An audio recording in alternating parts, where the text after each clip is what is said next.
Secretary. Thank you, Your Honor. Initial hearing on the impeachment complaints against Vice President Sara Z. Duterte filed by Reverend Father Joel Saballa et al. And endorsed by Representative Laila M. De Lima, and filed by Attorney Nathaniel G. Cabrera and endorsed by Representatives Bienvenido M. Abate Jr. and Francisco Paulo P. Ortega V. Madam Chair,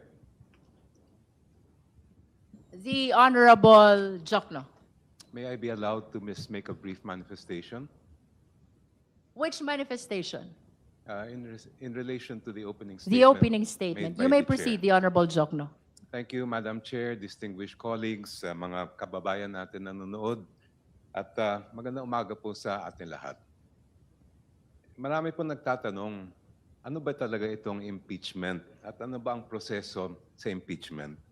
Klarong-klaro po sa ating konstitusyon, Article 11, Section 3, the House of Representatives has the exclusive power to initiate all cases of impeachment, while the Senate has the sole power to try and decide all cases of impeachment. Sa madaling salita, ang Kongreso ang nagsasampa o naghahain ng impeachment case, habang ang Senado naman ang nagsisilbing hukom o tagahatol.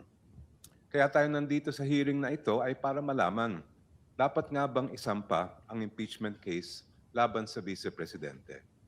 Nung nakaraan, nakita po Wala natin pa sa pala sufficient akong in audio. form and substance Hello. ang dalawang impeachment complaints. Si Charlene, kumusta ka na? Ibig sabihin nito, sapat o tama ang forma ng mga reklamo at may sapat na nilalaman para umusad tayo sa pagdinig na ito.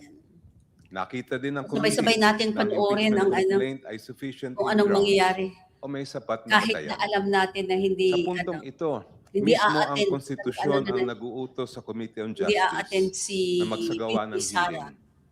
Di ba, Ano mga naman ang Pinky i-hearing natin? Ayan. Siyempre, walang iba kundi ang ebidensya. Sabay-sabay na naman yung nakalive. Pero Our duty is clear, Madam Diba? Chair. This committee must secure and verify every piece of evidence. pag and we ganito must naman protect kasi na may every mga witness hearing na so they ganyan, may ang gandang give panoorin. testimony under oath.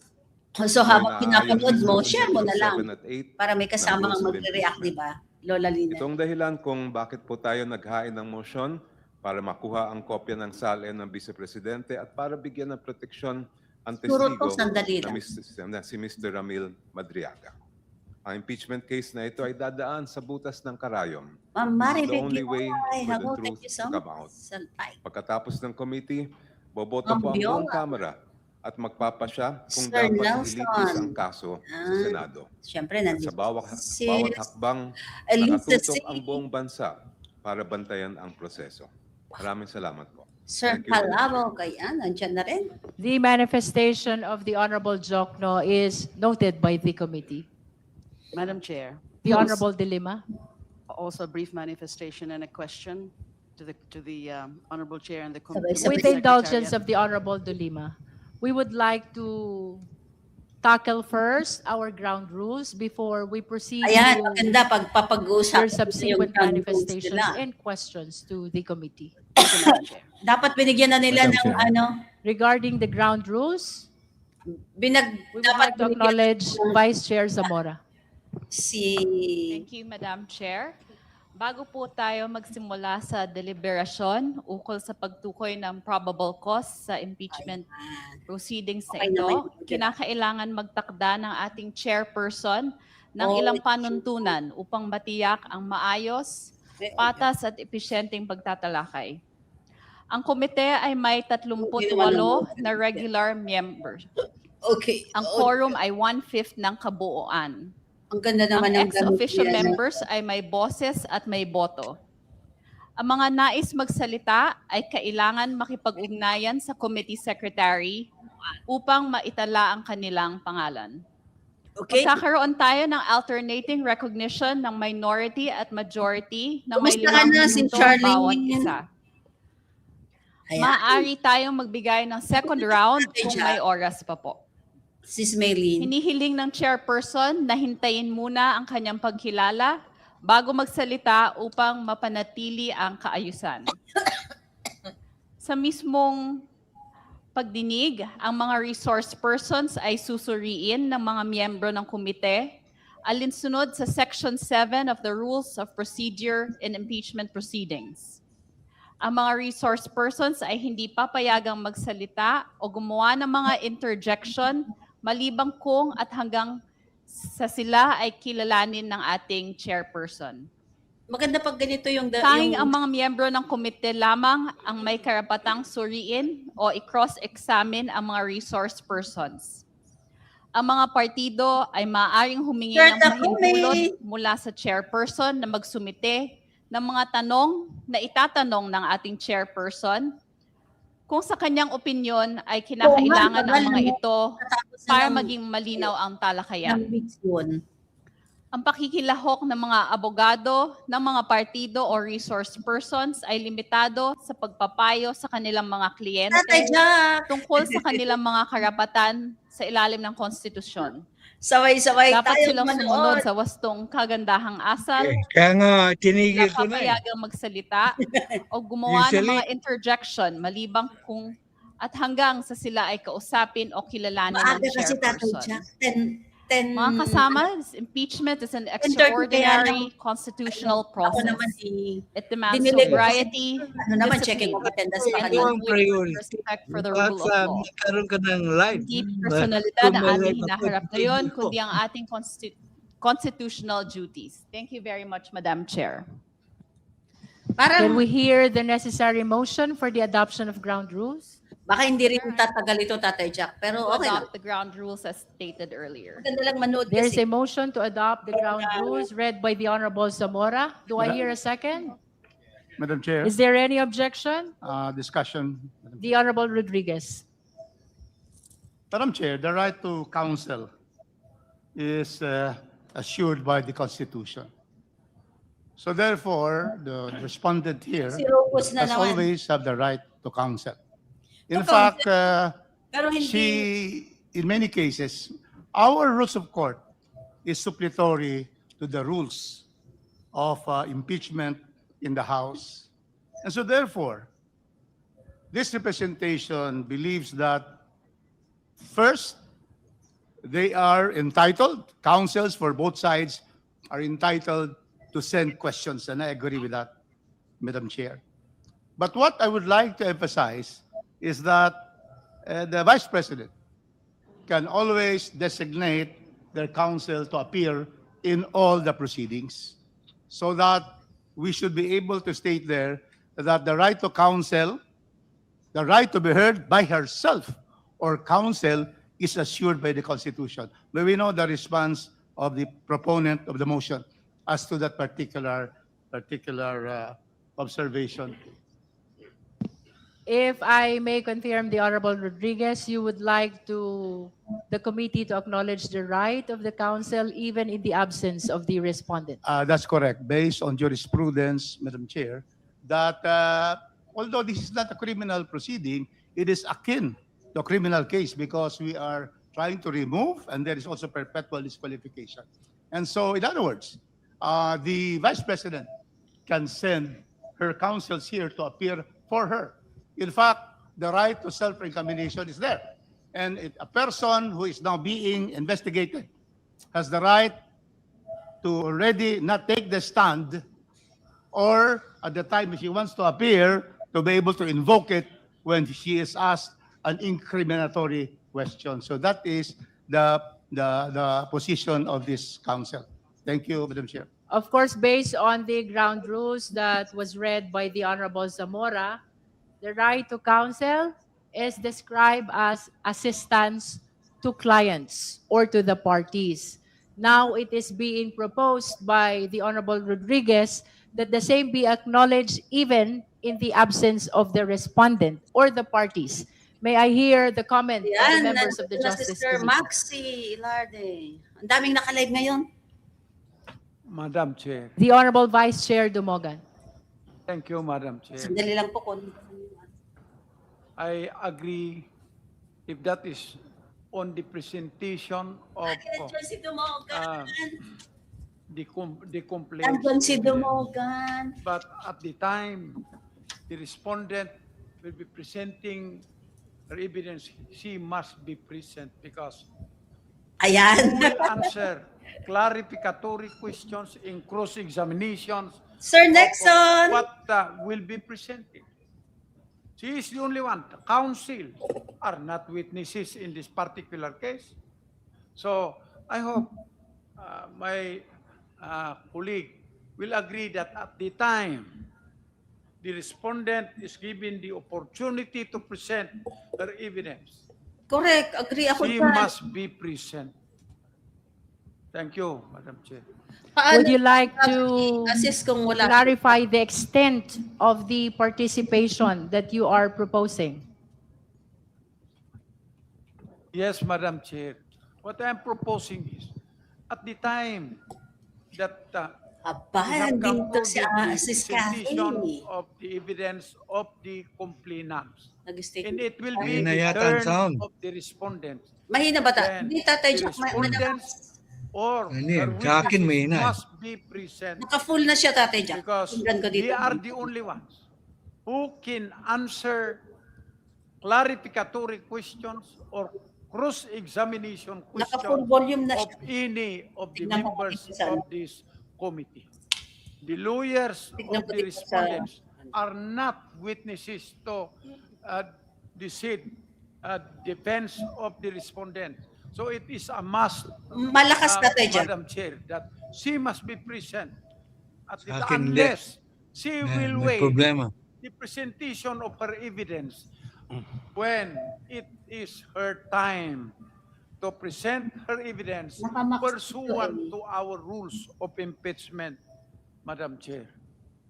For purposes of accuracy, Honorable Vice Chair Dumogan, you are proposing Malayo that lang yata the sa microphone respondent's ng mga counsel, speakers. even in her Lakas naman si absence, Luis Oo, Cruz. be allowed to present the evidence.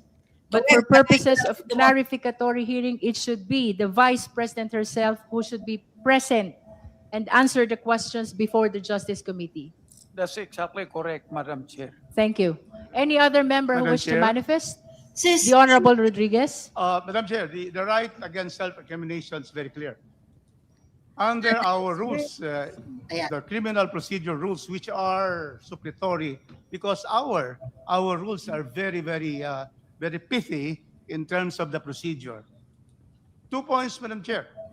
The respondent has the right not to appear, and therefore she does not need to be present, because that is the right of a respondent, akin to a accused in a criminal Pro case, Sara na naman siya. decided in the Tatay cases, Jack. Madam Chair. Salamat, Number two, the Dictos. counsels Kalimutan here ko. are not only to advise on the legal rights, Pro Sara siya they ngayon. have the right to cross-examine, because Last time, the pro... Vice President will not be present. If she's present, she cannot cross-examine witnesses, because she has lawyers. So therefore, 2 points.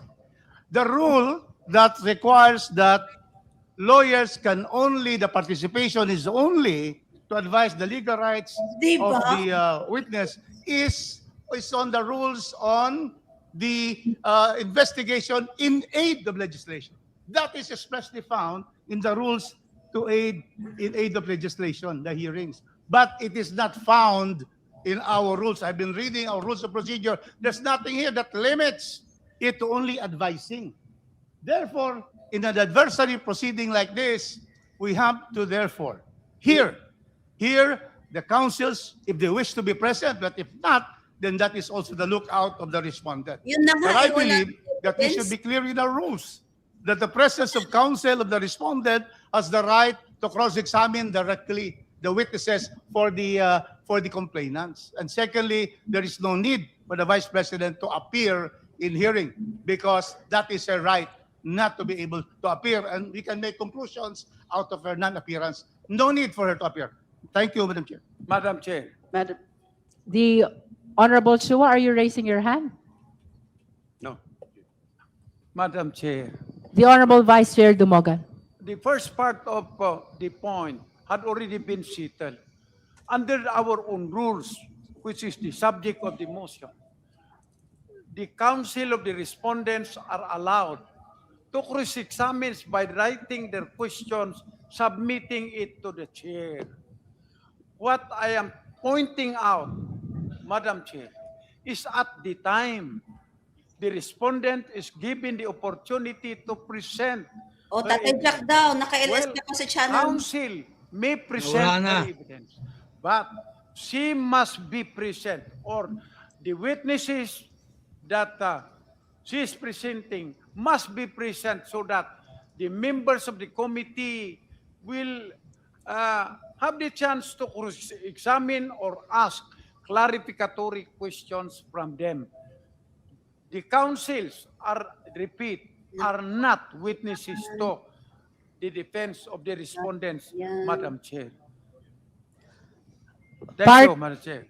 For the guidance of the justice members, Naka-off lahat. part of the proposed rule is giving opportunity to the Naka-off din ito. complainant and the respondent and their counsels to submit questions to the chairperson so that they may be raised in the deliberation if no justice members are raising similar questions. Let us all be guided as well Yung that the hearing proper in the Justice Committee is akin to a preliminary investigation. So, let us be guided by the fact that as well, that we're trying to establish here is merely probable cause, which means a justification to be able to proceed to trial, which will definitely happen not here, but in the Senate. Madam The Chair. Honorable Chua. Thank you, Madam Chair. Madam Chair, let me read what is provided under our rules, the rules of procedure in impeachment proceeding. Under Section 7, it provides that if the committee finds that there is sufficient ground for impeachment exists, the committee shall conduct a hearing, Yun which na we nga. are now doing. The committee, through the chairperson, may limit the period of examination and cross-examination by members of the committee. Therefore, Madam Chair, it is very clear under our rules that it is only the members of the committee who can participate with respect to the examination and cross-examination of the members. Why? Because, like what you said a while ago, this is akin to the preliminary investigation wherein it is the investigating officer or the investigating city prosecutor who is asking clarificatory questions. We are not yet in the trial where the lawyers or counsel of the defendant can cross-examine the witnesses. Now, this can also be, we can also be guided by our rules of procedure governing inquiries in aid of legislation, which the Honorable Rufus Rodriguez mentioned a while ago, that under Section 13, appearance of counsel, here, the participation of counsel for witness during the hearing and while the witness is testifying shall be limited to advising on the legal rights of said witness. Why? Because this is committee function. So ganun din po dito. Ito pong ginagawa natin is also a committee function. The cross-examination, ang purpose po ng cross-examination dito is just to ask or just to clarify questions. Hindi pa po ito yung talagang trial proper wherein we can cross-examine thoroughly the witnesses. Thank you, Madam Chair. Madam Chair. Thank you. The Honorable De Lima. Parang continuation Madam lang Chair. kasi ng ano para I patunayan nila concur with the na- views expressed by the Honorable Joel Chua. As expressed very clearly by the Honorable Chair earlier, the proceedings today, or the proceedings from now on, henceforth, would be the determination of probable cause. And therefore, this proceedings is indeed akin to a preliminary investigation. There are no formal direct examination or cross-examination in the proceedings before the prosecutor's office.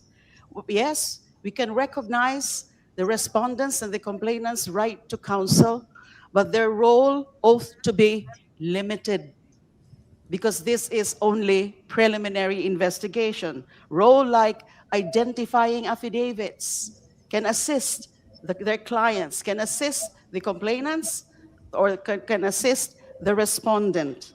But if they have questions, as expressed and as already laid down in the ground rules read by the Honorable Representative Zamora, they can course it through the chair. In that case, they are afforded the right to confront, the right to ask clarificatory questions. This is not a full-blown trial yet that happens in the Senate. Just to repeat, this is akin to preliminary investigation, determination of probable cause. The proceedings or the hearings before the prosecutor's office, and this is the prosecutor's, Ano ba ang the ibig Committee on sabihin ng Justice, akin? is actually Similar, also kaparehas limited. po And no full-blown examination, whether it's direct akin examination or ibig sabihin, cross-examination kaparehas. being conducted or held at that point. So I think it's very clear as expressed by the Honorable Chair and also indicated in the ground rules. We are not denying the parties their right to counsel. They have the right to counsel. They can assist for purposes especially also of asking clarificatory questions, but we have our own rules here coursed through the Honorable Chair. Thank you. Madam Chair. The Honorable Ridon and then the Honorable Rodriguez. Well, maganda po yung talakayan kanina patungkol dun sa konsepto no, ng karapatan sa pagkakaroon po ng abogado. But I think just for the record, meron pong sulat yung mga abogado ni Vice President Sara Duterte na wala naman po ata talaga din silang interest at this point na dumalo either ang pangalawang pangulo o yung mga abogado po mismo. And I will read it for the record. Madam Chair, we are still on our ground rules discussion. So that can probably wait and we will be able to discuss that. Because we are now on approving the ground rules. We are not yet determining what the council or the Vice President is proposing or manifesting to us. For the guidance of the justice members, there is a pending motion for the approval of the ground rules read by the Honorable Zamora.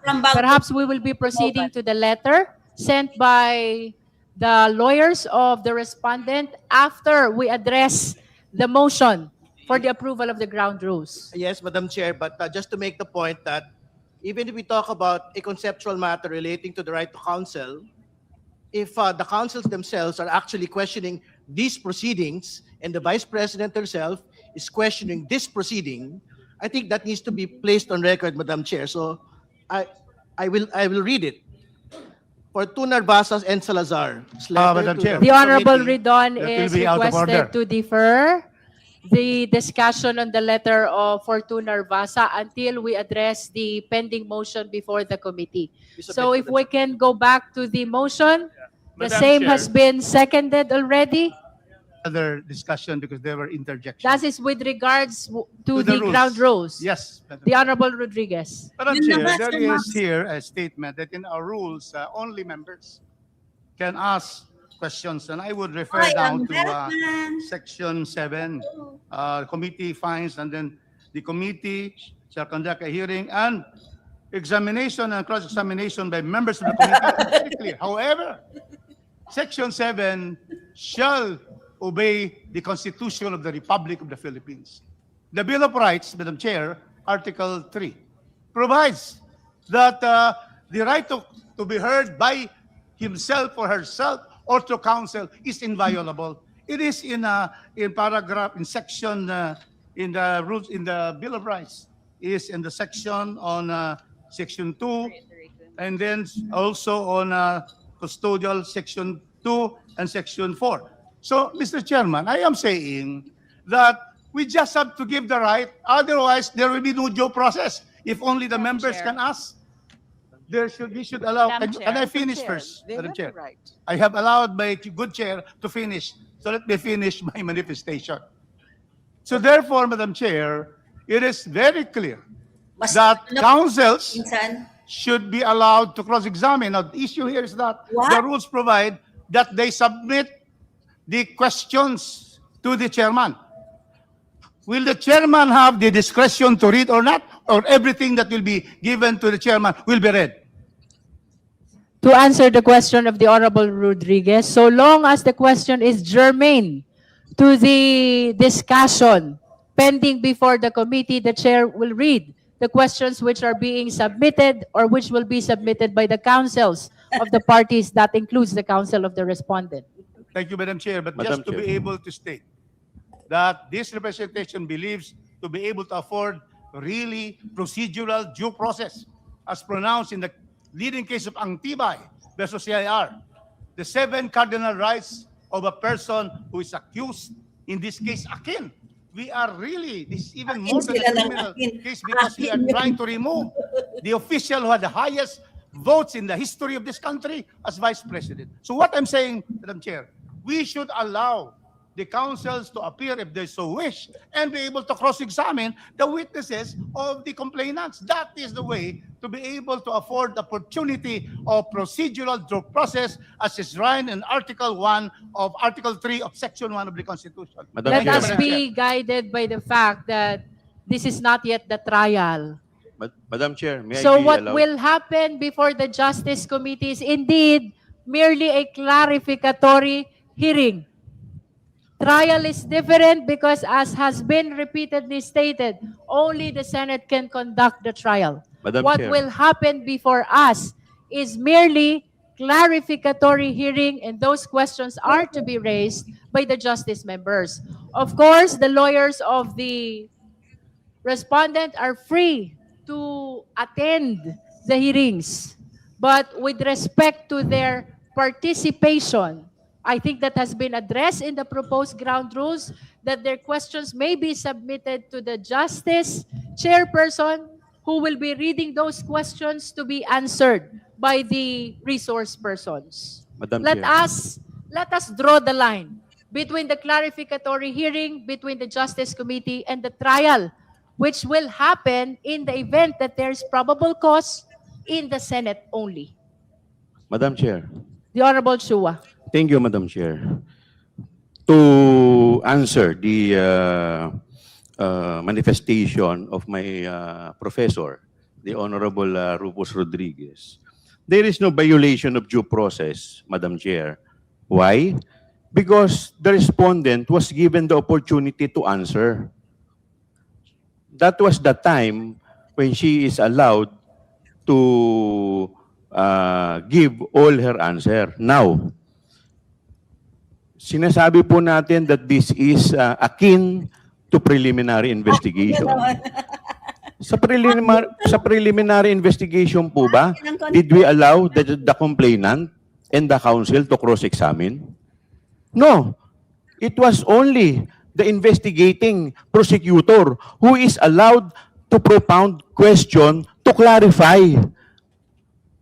Hindi pa po ito yung full-blown trial. And us, as member of the Justice Committee, that is our job to ask clarificatory questions. Yun po yung intention nito. To do otherwise, kung iba po yung nasa isip nito, dapat clearly and expressly nilagay po dito sa ating rules na yung examination and cross-examination can be conducted by members of the committee and or counsel and the complainant. Kaso hindi naman po ganun eh. Sa buong Pilipinas, wala po kayo, never po nangyari sa preliminary investigation, nagkaroon ng cross-examination Good. or nagkaroon ng opportunity na mag-cross-examine ang counsel at ang complainant. Thank you, Madam Chair. Yeah, Madam correct. Madam Chair. Madam Chair. Zamora and then the Honorable Vice Chair Dumogan. Madam Chair, I reiterate my motion to approve, to adopt the ground rules as I Ganun earlier na nga stated. eh, di ba? In the interest of due process, let's hear as the last manifestation on the issue of representation by counsel, the Honorable Zamora. the Honorable Dumogan, and then we rule on the motion to approve the ground rules. Honorable Dumogan. Thank you, Madam Chair. As I said, we fully is in the motion that respondent is entitled to counsel. In her counsel are entitled to ask clarificatory question, but it must be coursed through the chair, who will read the questions. That is the same in a preliminary investigation in a criminal case. But on the other hand, after the complainants had presented their evidence, it will now be the turn of the respondent. When the turn of the respondent will come, counsel can possibly present also the evidence of the respondent. But as I said, the respondent must be present because who will now answer clarificatory questions from the investigators? The members of the committee are considered as the fiscal conducting an investigation. So who will now answer the clarificatory questions of this committee if the respondent will not be here? So anyway, it will be her right if she does not appear. But to me, it will be a waiver of her right also to answer clarificatory questions of any members of this committee. Respectfully submit. Thank you. At this juncture, we shall now Madam Chair, resolve Madam Chair, the motion. I think another- we've heard already No, all another your meaningful and significant manifestations on the right to be represented by counsel. So with the indulgence of the Madam Honorable Chair, Zamora. there is a next ground rule which I would like to again manifest. We're finished with the representation and Okay, presence. you may proceed on the I'd next like- ground rule. I would like to ask our Vice Chair, after the issue of the questions to be sent, what is the next ground rule? Because I have also a manifestation on that.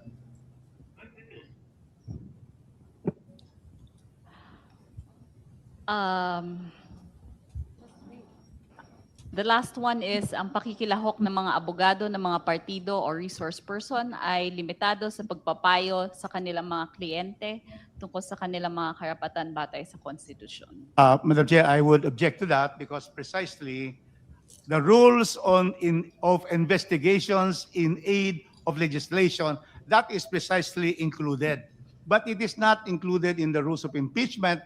Plus, secondly, lawyers will be allowed. In fact, that will contradict the previous ground rule because the lawyers of respondents are allowed to send questions to the chairman. So if you are preventing them only to advise counsel on their legal rights, that is what is stated in the rules in aid of legislation, then that should fall because we have allowed already in the first ground rule that there will be questions on cross-examination to be submitted to the chair. So the counsel is not limited to giving advice on the legal rights, the right to counsel, the right to right against self-incrimination, but really to participate through the chair. So I therefore move that we remove the Madam last Chair, one. if I may comment, The Honorable please. Zamora. Madam Chair, number 8 and number 9 of the ground rules are not inconsistent with each other. Number 8 refers to the right of the parties to submit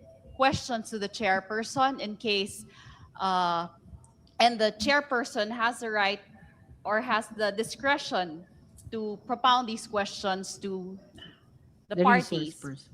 For number 9, Madam Chair, the statement that the parties and their counsels, the counsels are limited to advising their clients about the rights under the Constitution is actually a very general statement that, yes, we should follow what is stated in the Constitution. So, in fact, it says here, dapat silang sumunod sa wastong kagandahang asal at hindi sila papayagang magsalita o gumawa ng mga interjection maliban kung at hanggang sa sila ay kausapin o kilalanin ng chairperson. So this is in fact a very general statement, Madam Chair. And again, as we are in a preliminary investigation stage, we are not violating the right of the respondent to counsel In fact, I would like to make it a point that the respondent and his counsel and her counsels are not present. Thank you, Madam Chair. Thank you. Any other manifestation? We are Madam on Chair. number 9 Madam Chair. ground Chair. Wala din of yata ground yung- rules of impeachment, of the Madam hearing Chair. proper. The Honorable Tino. Madam Chair, this is just a request for copies, even electronic Yes. copies of the ground Yes, rules. may we under direct the committee consideration. secretary to provide the members with a copy of the ground rules? Madam Chair, manifestation. The Honorable D.S. Puno. I refer back to the comment of the chairperson earlier that the questions being raised by the lawyers be coursed through her for determination on whether or not they are germane to the discussion. This leads us, Madam Chair, to the question of what is this committee tasked with deciding? Puno nandiyan na. Are we going to decide veracity or non-veracity of evidence?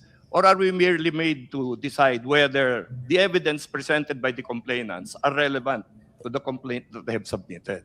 When we forward whatever decision we make to the Senate, do we say that contrary to a preliminary investigation, that there is probable cause? I do not think that that is the obligation of this committee. I believe, Madam Chair, that the obligation of this committee is to verify that the witnesses presented will present testimony that are consistent with the complaints that we have already ruled as of substance and form. So maybe the right to counsel is not properly addressed here because we're not after truth or falsehood of the evidence that's coming in, merely relevance to the complaint that have been submitted by the complainant.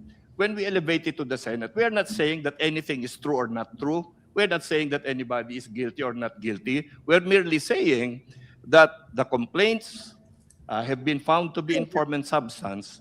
The witnesses presented have been consistent with the complaints that have been submitted. And that is going to be the substance of the decision that this committee will make, Madam Chair. Thank you. And in addition to that, let us be reminded that part of the ground rules is allowing the lawyers of the parties, that includes the lawyers of the Vice President, to submit their questions to the Pakinaan lang natin, chairperson Tata so that the chairperson can Magko-comment raise ka. raise them. Magko-comment ka? The resource Papahinaan ko lang, persons or hindi ko siya even isa. to the Para parties in the dire-diretso lang case, tayo. or the witnesses, so long as the same is germane. Magko-comment ka ba, Tatay Jack? Oo. So with that, Sige, mag-comment ka. Ito ang unang komento ko po. the Honorable Mali Ko po and si the Honorable Rufus. Si Congressman Rufus Rodriguez. Unang-una, hindi po pwedeng maging may trial yan sa Committee of Justice Committee ng Kamara. Kasi ang iyang trial na yan ay magaganap lamang sa Senado pag pinasa ng plenary ng Kamara ang kaso ni Sara sa Senado. Doon lang dapat po magkaroon ng trial. Kung magkakaroon po ng cross-examination dyan po sa Justice Committee ng mga abogado ni VP Sara, para ba po nagkakaroon na ng trial? Para bang na sinasaklawan na ng Kamara ang responsibilidad ng Senado. Kung may cross-examine na ang purpose Sir Sherlock. ang purpose po ng cross-examination is to determine the veracity or the correctness of the evidence. Pero para makapag-decision ka as to the guilty as to Possibility whether of any the litigation that may question the rules of the committee. Perhaps the committee could entertain a possible amendment to the proposed House rules. The last provision, to make it clear, could state that the participation of counsel counsel shall be limited, number one, to assisting their client, number two, to submitting questions to the chair, and number three, to Hirap filing whatever appropriate manifestations they choose to, and if required by the committee, a memorandum as Yes, stated kaya in hindi the muna. rules on impeachment. That way, there can be no issue as to, no one can argue that the right to counsel is being denied by the committee. So I gustong would ibig make sabihin so niya, move, nilang Madam Chair. Kap, Second. i-amend, kaya, parang idagdag. kaya kung, That is a motion for, if I may be clarified, Honorable Jokno? Because there is a Motion pending amend. motion as well for the approval of this ground rules. So may we hear first, before the second motion, that is for the amendment, if the proponent of that ground rules is accepting your proposed amendment. Madam Chair. Tatay Jack, di ba sabi kanina, pinaliwanag na hindi pwedeng mag-cross-examine dyan kasi hindi pa naman hearing Restating talaga. of the Kaya ground rules kaya as nga, amended by the mali po Honorable si Jokno. Rufus And yan. I would like to point out Kasi that these are just ground rules, not rules of the dapat House. naman sa mga kongresista, wag With the acceptance Pero sa by the membro ng President of the pinagtatanggol amendment ka, by the Honorable i-bring up mo Jokno, na. may I hear the necessary motion to approve the amended ground Nahirap, rules? nahirap Vice na Chair mag-comment Zamora. kasi So move, Madam Chair. Second, Madam Chair. There is a motion to approve the amended ground rules by the Honorable Dumogan. It has been seconded. Is there any objection? Hearing none, the amended ground rules is hereby approved. Pero Tatay Jack, ang sinasabi dito, Earlier, the Honorable Redor, parang inamend nila na pwedeng i-assist. Kaya lang, paano kung wala yung ano? Sa law office. Now we recognize the Honorable dapat Redor. din sa mga membro ng Justice Committee, pag nagtanong sila is for clarification. Yan po ang dapat na gawin ng members of the Justice Committee. Hindi po dapat din i-cross-examine ng members ang mga resource person. Magka-clarify lang. I will Okay. read the main basis for their objection to Okay. attending today. Under these circumstances and considering the public statements made by the chairperson, it appears that the committee intends to conduct a trial. I think, Madam Chair, the House Committee on Justice should confront this accusation Kaya nga, squarely sinabi ko, today. This particular natatandaan nyo, sinabi ko, ayaw ko sa term na mini trial. Hindi po mini trial yan. Okay? Hindi naman talaga Tatay Jack mini trial ito, kaya lang yung sinasabi niya Hindi mini trial yan. Kasi pag ginamit mo ang word na trial, pwede kang mag-course examine.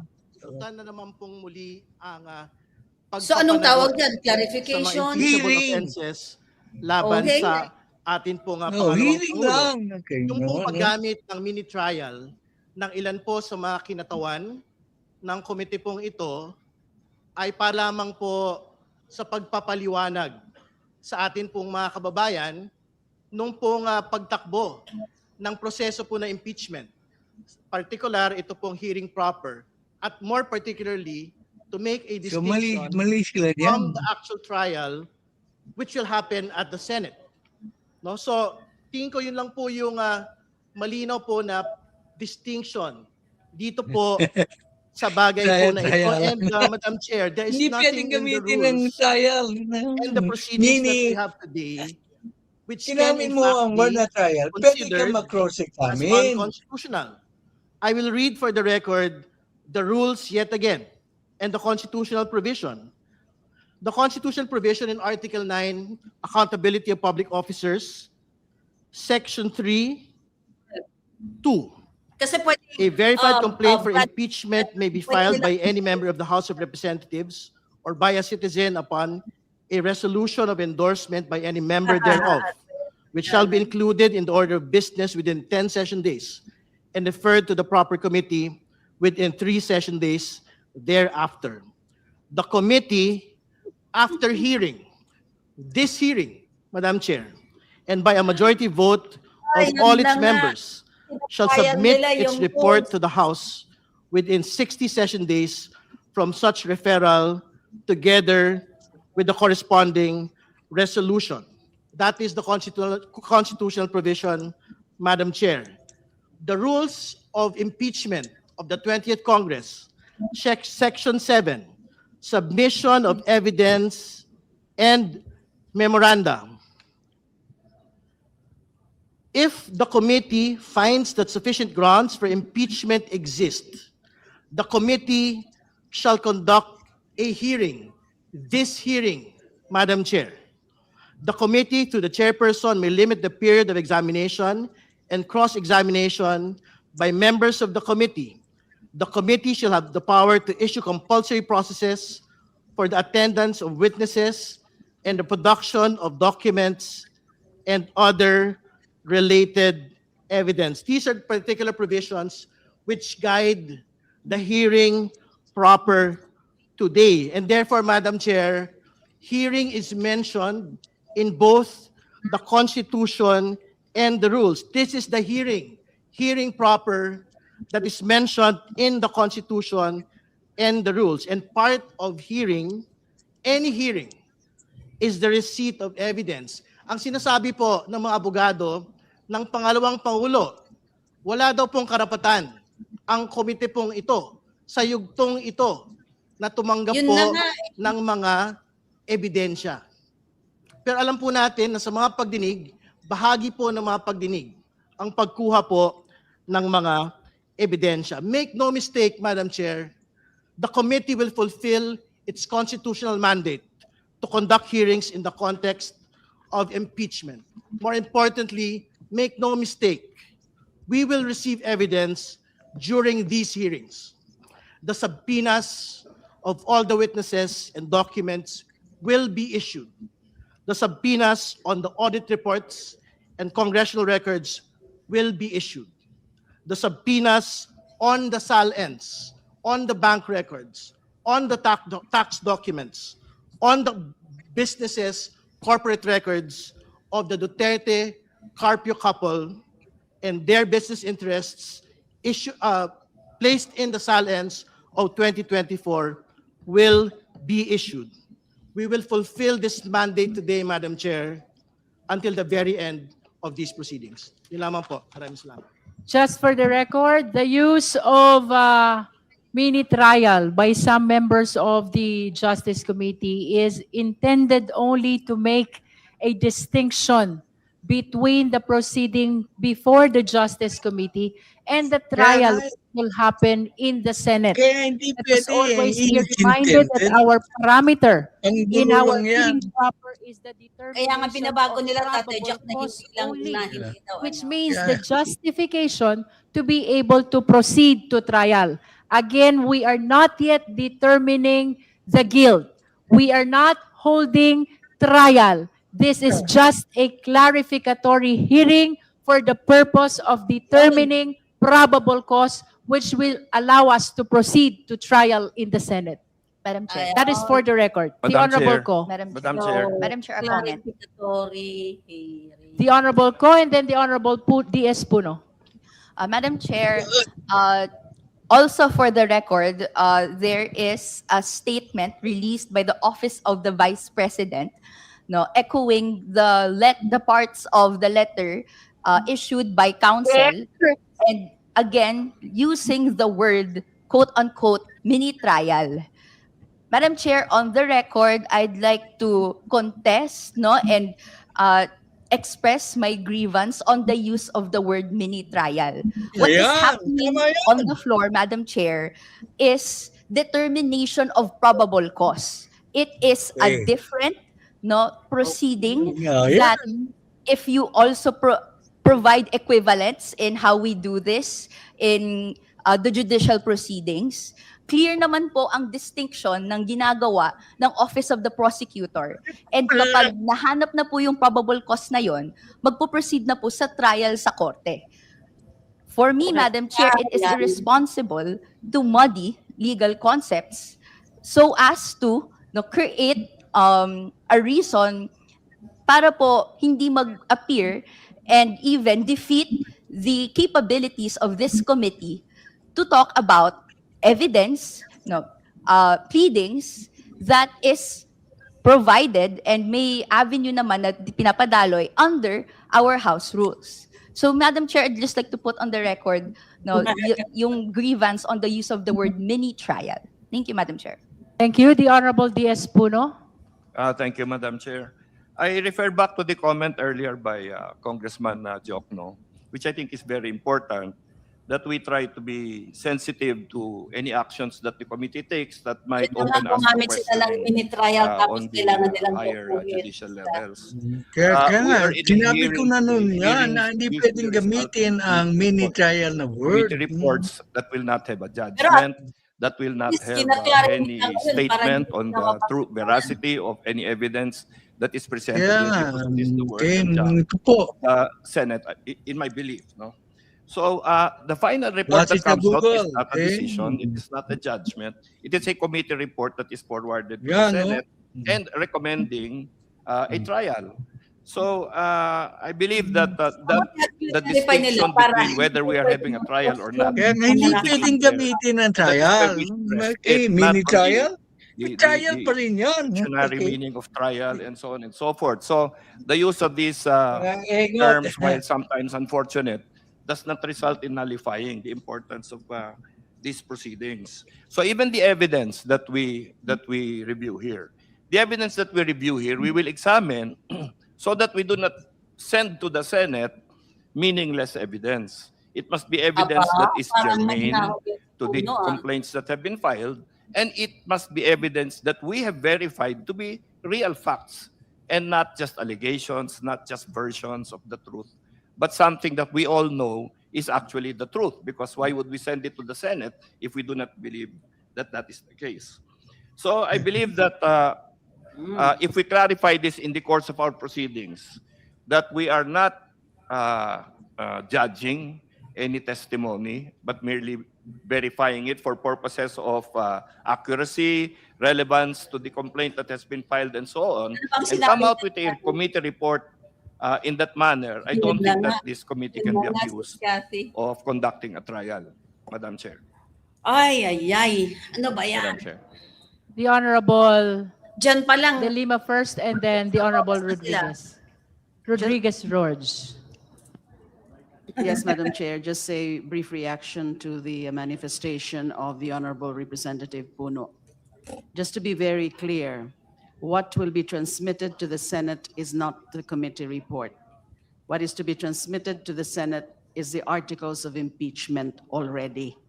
The committee report from this committee will be transmitted to the NBank for consideration of the recommendation, for the consideration and approval of the recommendation of this committee, whether probable cause exists or not. So let's just be very clear about it. And Madam Chair, I noticed that the ground rules, the guidelines distributed to us does not yet reflect the amendment. So if we can have, please, The copy committee reflecting- secretary is directed to reflect or include the amendment that was approved already in the approved ground rules. Thank you.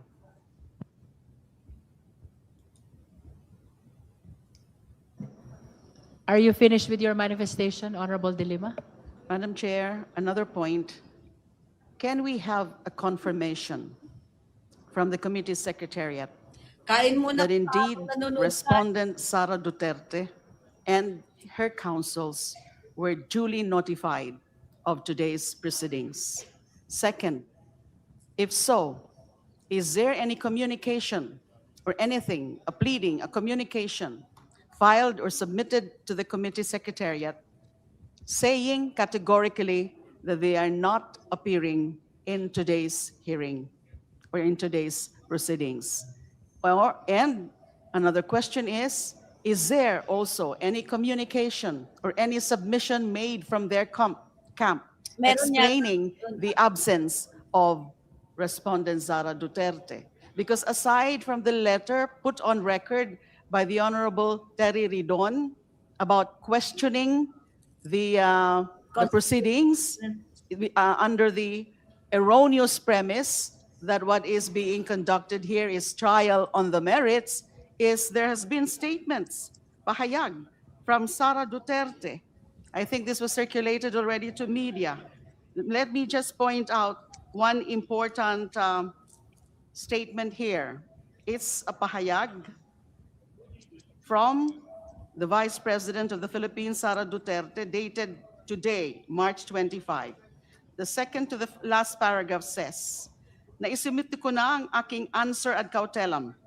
Sa ngayon, wala nang dapat pang gawin ng komite, kundi ibasura ang mga reklamo Ayun. dahil sa malinaw na kakulangan ng ebidensya.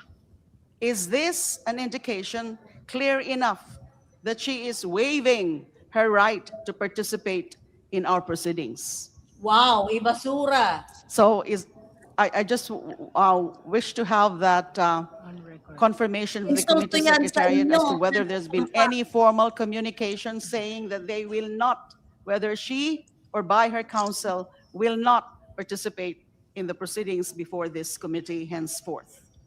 The committee secretariat is directed to report to the committee the fact of having sent the notice of today's hearing to the respondent and whether there is a communication or a document filed in relation to that invitation, as well as the same letter which was earlier manifested by the Honorable Ridon.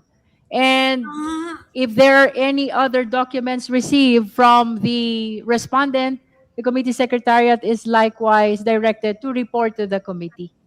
Let's begin with the notice sent to the respondent. Comsec, please. Yes, thank you, Your Honor. The invitation for Vice President Sara Duterte to attend today's initial hearing was sent by electronic mail on March 19, 2026 at 10:25 a.m. It was acknowledged by, it was received March 19, 2026, 12:34 and acknowledged by the Central Records Unit of the Office of the Vice President. The invitation for two Narvasa and Salazar, counsel for Vice President Sara Duterte to attend today's meeting was emailed on March 19, 2026, 10:21 a.m., received March 19, 2026, 1:45 p.m., acknowledged by Fortune Narvasa Salazar. As far as any communication from the Office of the Vice President manifesting that she will not attend today's initial hearing, the only communication we received with respect to that is the letter from her counsel, Fortune Narvasa and Salazar. That's all, Your Honor. Any comment from the Honorable De Lima? Thank you, Madam Chair. It's very unfortunate that the respondent herself is disrespecting the proceedings before this committee. Exactly. At the very least, she should have manifested formally Sirs, that she will not be appearing before this committee, and rather than just issuing statements before the media. Because that letter submitted by her counsel, the Fortune Law Offices, the law office, is not yet very clear there. Are they appearing or not? Show respect. They cannot just assume that this is going to be a trial, because it's already clarified that it is not full-blown trial. This is not trial on the merits, but simply akin to preliminary investigation. With, of course, right to counsel, right to appear, right to assist the clients, and right to submit clarificatory questions to the Honorable Chair. So this is disrespect, another manifestation of her affront the constitutional process. I remember what the Honorable Chair cited earlier in her opening remarks.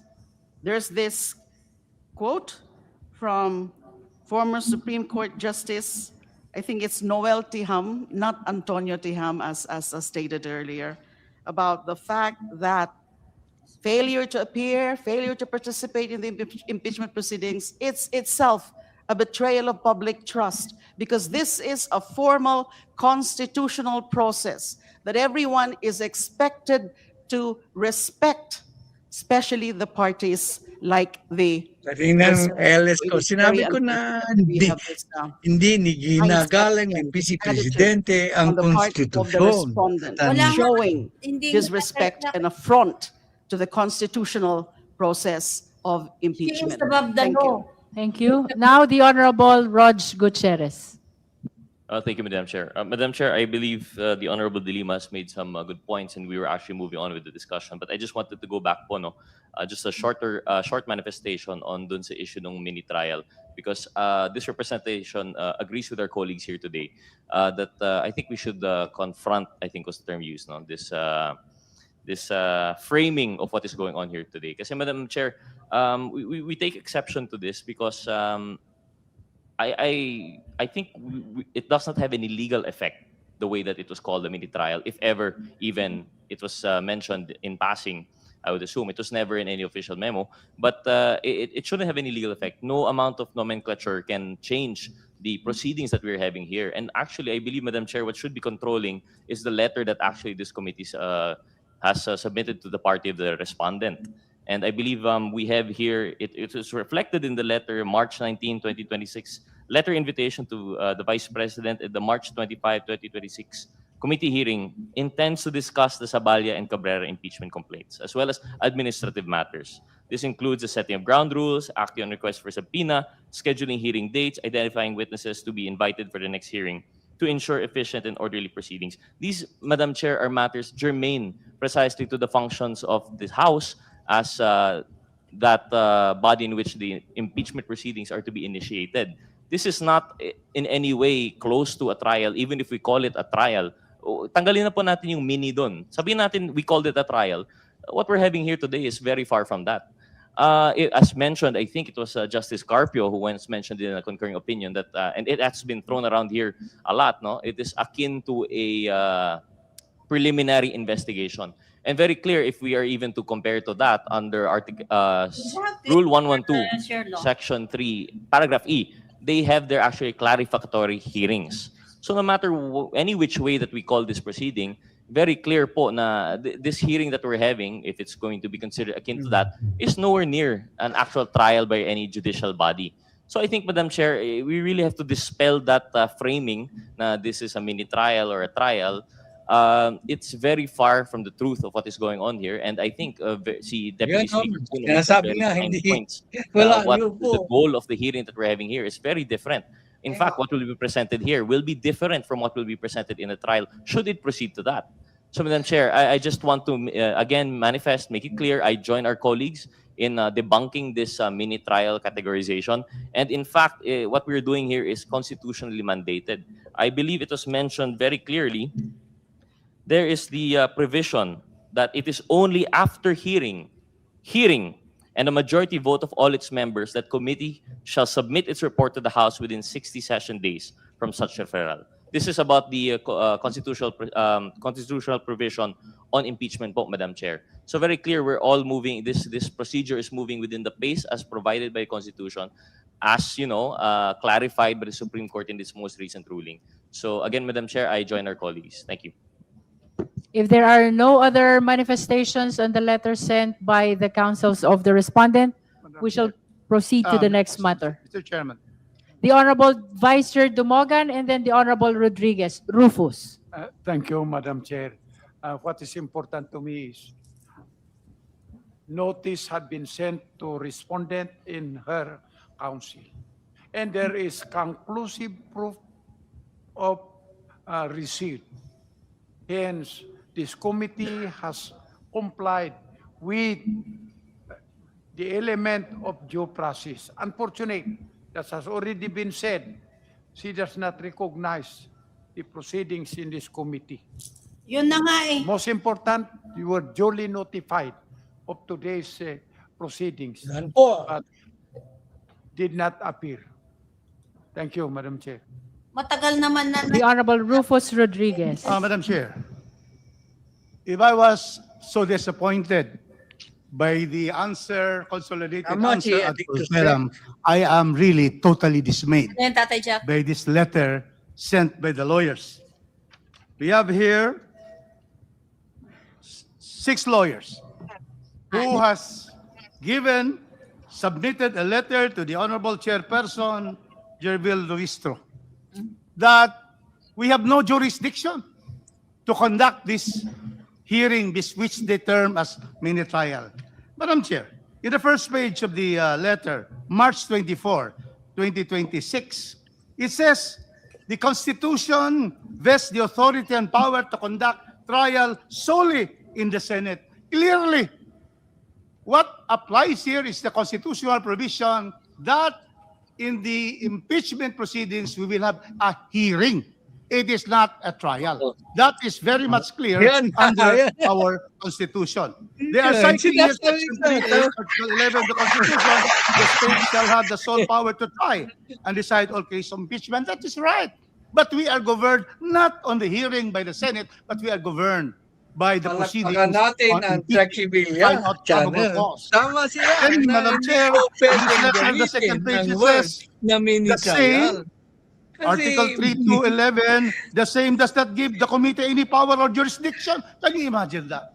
How can they be Kaya able nga clarify to support this allegation that we have the committee has no power or jurisdiction to conduct any form of trial? Tungkol sa Mere usapin full-blown yan. Hindi pwede we are yung not mini having a trial trial na here on word. the merits, but only, Madam Chair, on a hearing to determine Hearing probable lang. cause. And then it also cites that it is basic that all rules must not contravene. We are not. The committee is not contravening the Constitution nor our rules or any law for that matter. And then finally it says, Ang galing-galing talaga ng Check Media Channel. on the ground they're saying that we have no authority and jurisdiction on the ground that the committee and or the HOR as well as any of its members lack jurisdiction to conduct any form of trial or exercise of its incidents. Any law student would know that precisely our committee has the power to hear on finding probable cause by the two complaints where we found sufficiency in form, substance, and grounds. Therefore, I move that we issue an order traversing these particular erroneous allegations in this letter. Erroneous, because they are the ones contravening the Constitution. The lawyers of the Vice President are the ones contravening our rules. Of but then, in that letter, we invite them again to appear in the next hearing because we are always mindful of giving due process. So move, Mr. Chairman. Let us answer this by this committee. Second. We should answer that these are all erroneous and is not in compliance, is against the Constitution itself, which they are citing. And then be giving them due process. I am disappointed, Madam Chair. This is the chance of the Vice President. In their answer, they did not put forth. I thought it was a strategy that in the hearing, they'll be able to appear. Although, Madam Chair, I don't agree that we should have the Vice President appear here. The counsel should appear and be able to traverse all the 6 grounds of the 3rd complaint and the 5 grounds of the 5th complaint. So I move that we issue an order traversing this, saying that these are all erroneous and that they, in spite of their erroneous interpretation of the Constitution, they are invited to the next hearing if they so mind, because it's clear. Our grounds are clear. The lawyers are May able we to- be clarified on Yes. the purpose of your motion of inviting the lawyers in relation to the letter that they sent to us? Kasi ang akala nila, Also that, and probably, Trial. Madam Chair, very clearly, the letter has no basis in law, on the Constitution, and our rules. We don't have to let them here to explain. I'm saying that we should be able to tell the lawyers that this is really a scrap of paper that they have submitted to this honorable committee. ayun, It's an insult to the committee if this is what they want. And so therefore, we have an order from the committee for them to tell them that they are wrong and that they are invited in the next hearing so that we continue to try to give due process to the Vice President, which we wanted precisely to have her side on these grounds. Thank you. correct. Your So moved, motion, Madam Chair. Honorable Rodriguez, is to invite the lawyers to answer to the committee about the erroneous impression that they're giving about the proceeding of the Justice Committee. Is that your motion? No, not anymore. They have already stated this. What I'm saying is that we have an order denying this manifestation and putting our reasons why their letter dated March 24 has no basis in the Constitution the rules and the law. And then at the same time, invite them to attend the next hearing so that if they're minded, We are to send questions. inviting the Yeah. parties and the councils every time we have a hearing. Chair. But in this case, they are saying that they do not recognize our jurisdiction. And so we're telling them that please come and recognize it because your premises here is totally unfounded and baseless. Thank you. Right. So there is a motion to issue Madam an Chair. order Madam Chair. or an answer to the letter belying all the erroneous allegations contained in the letter of Fortuna Narvasa. Do I hear a second? Madam Chair, amendment. it is not, we do not answer. We order. So it will not be, the committee will not answering anybody. Yeah. It will be an order because we have the jurisdiction to order by stating that they have no basis and they are invited to appear. Thank you, Madam but Chair, it depends on There the is a chair. motion to issue an order to the councils of the respondent to attend in our subsequent hearings because all their allegations are erroneous. I am Amendment to the pertaining to the motion. letter sent by Fortuna Narvasa. Amendment to the motion, Madam Chair. The Honorable D.S. Puno is recognized. Yes, may I recommend that in the manifest in the amendment that we state that this matter was discussed at this hearing and found to be defective and erroneous. Maayos si Kwan So I think that those statements of Maayos si Puno ngayon, ha? Representative Rodriguez should be included in the order, and then the invitation. But I think we should make it clear that it was discussed, just so that it's not made to seem later on that it was dismissed without due deliberation here. Madam Chair, may I? Is just, this in relation yeah, also to yeah. the motion? The Honorable Zia Yeah, Alonto Adjong. Before we act on the motion, Madam Chair, just for the public consumption, because our kababayans are watching us right now, the order as proposed by Congressman Rufus Rodriguez should not be taken as something for this committee to treat the lawyers with an equal footing, because the legitimacy of this process does not rely on the acceptance or recognition of these lawyers or anyone for that matter. We are exercising our constitutional duty to proceed with the hearing as we are conducting right now. Para po sa Parang bending kaalaman the ng law. karamihan, yung sinasabi po ni Congressman Rufus Rodriguez is not really in response to put them in the equal footing as though the lawyers and this committee is exchanging ideas or opinions. Because number one, hindi po nakasalalay ang integridad, ang proseso at legitimacy ng hearing na ito sa acknowledgement, recognition ng sino man or kanino mang parte, Madam Speaker. Madam Chair, the letter was submitted The Honorable D.S. Puno. to the chairperson as chairman. It of is the- addressed to the addressed to the chairperson, D.S. chairperson Puno. as chairperson of the committee. That's correct. So I think at the very least we should manifest that this has been brought out to the members. It has been read by Representative Ridon, and it has been commented upon by Congressman Rufus Rodriguez. That does not make them and give them equal status with us. It merely tells them that Bakit we maayos are yan, fair, Puno? and we have taken this into consideration and actually found their manifestations really and the maayos letter to Puno be na yan? defective in substance. Si Kung Puno? In what Madam they Chair. allege. Madam Chair. The Honorable Jokno. Yes, I have some serious reservations about using the term order because it could be twisted and made to appear that we are acting like a court. I would agree that we should respond to the letter since it was addressed to the chair. Perhaps the chair could synthesize all of the discussions made today. And if I may add on that point, we are exercising a constitutional duty today and in succeeding hearings to conduct a hearing. And we have gone through all of the form and substance. We have already made the finding that there's sufficient ground to proceed with the impeachment proceedings. So what else Dapat do we ito have ang to do gawin po except to look at ng the Justice evidence? Committee. Yan po yung tungkulin natin. And it was Bigyan ng clear to the order public ang and to the lawyers of kampo the ni Vice President. BP Sara na mag-appear Pag hindi po sila suggestion of the mag-appear, Honorable Jokno magpupunta, is instead of an smooth ang order of the academic committee, na may the sufficient chairperson evidence answer the po. letter of Fortuna. Yun ang dapat gawin Is there ng any comment of the Justice proponent? Committee. Ulitin ko, Madam Chair, dapat gumawa ng sulat ang Justice Committee ordering the camp of the Vice President to appear. Otherwise, they will proceed to step 5.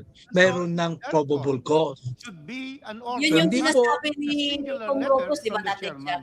So that it is clear that that Hindi is ko the narinig. Pero position yun ang of the committee. pinakamagandang idea. Ordering that they appear and that we are saying in that order Yun that yung all sinabi their niya kanina na allegations, kailangan.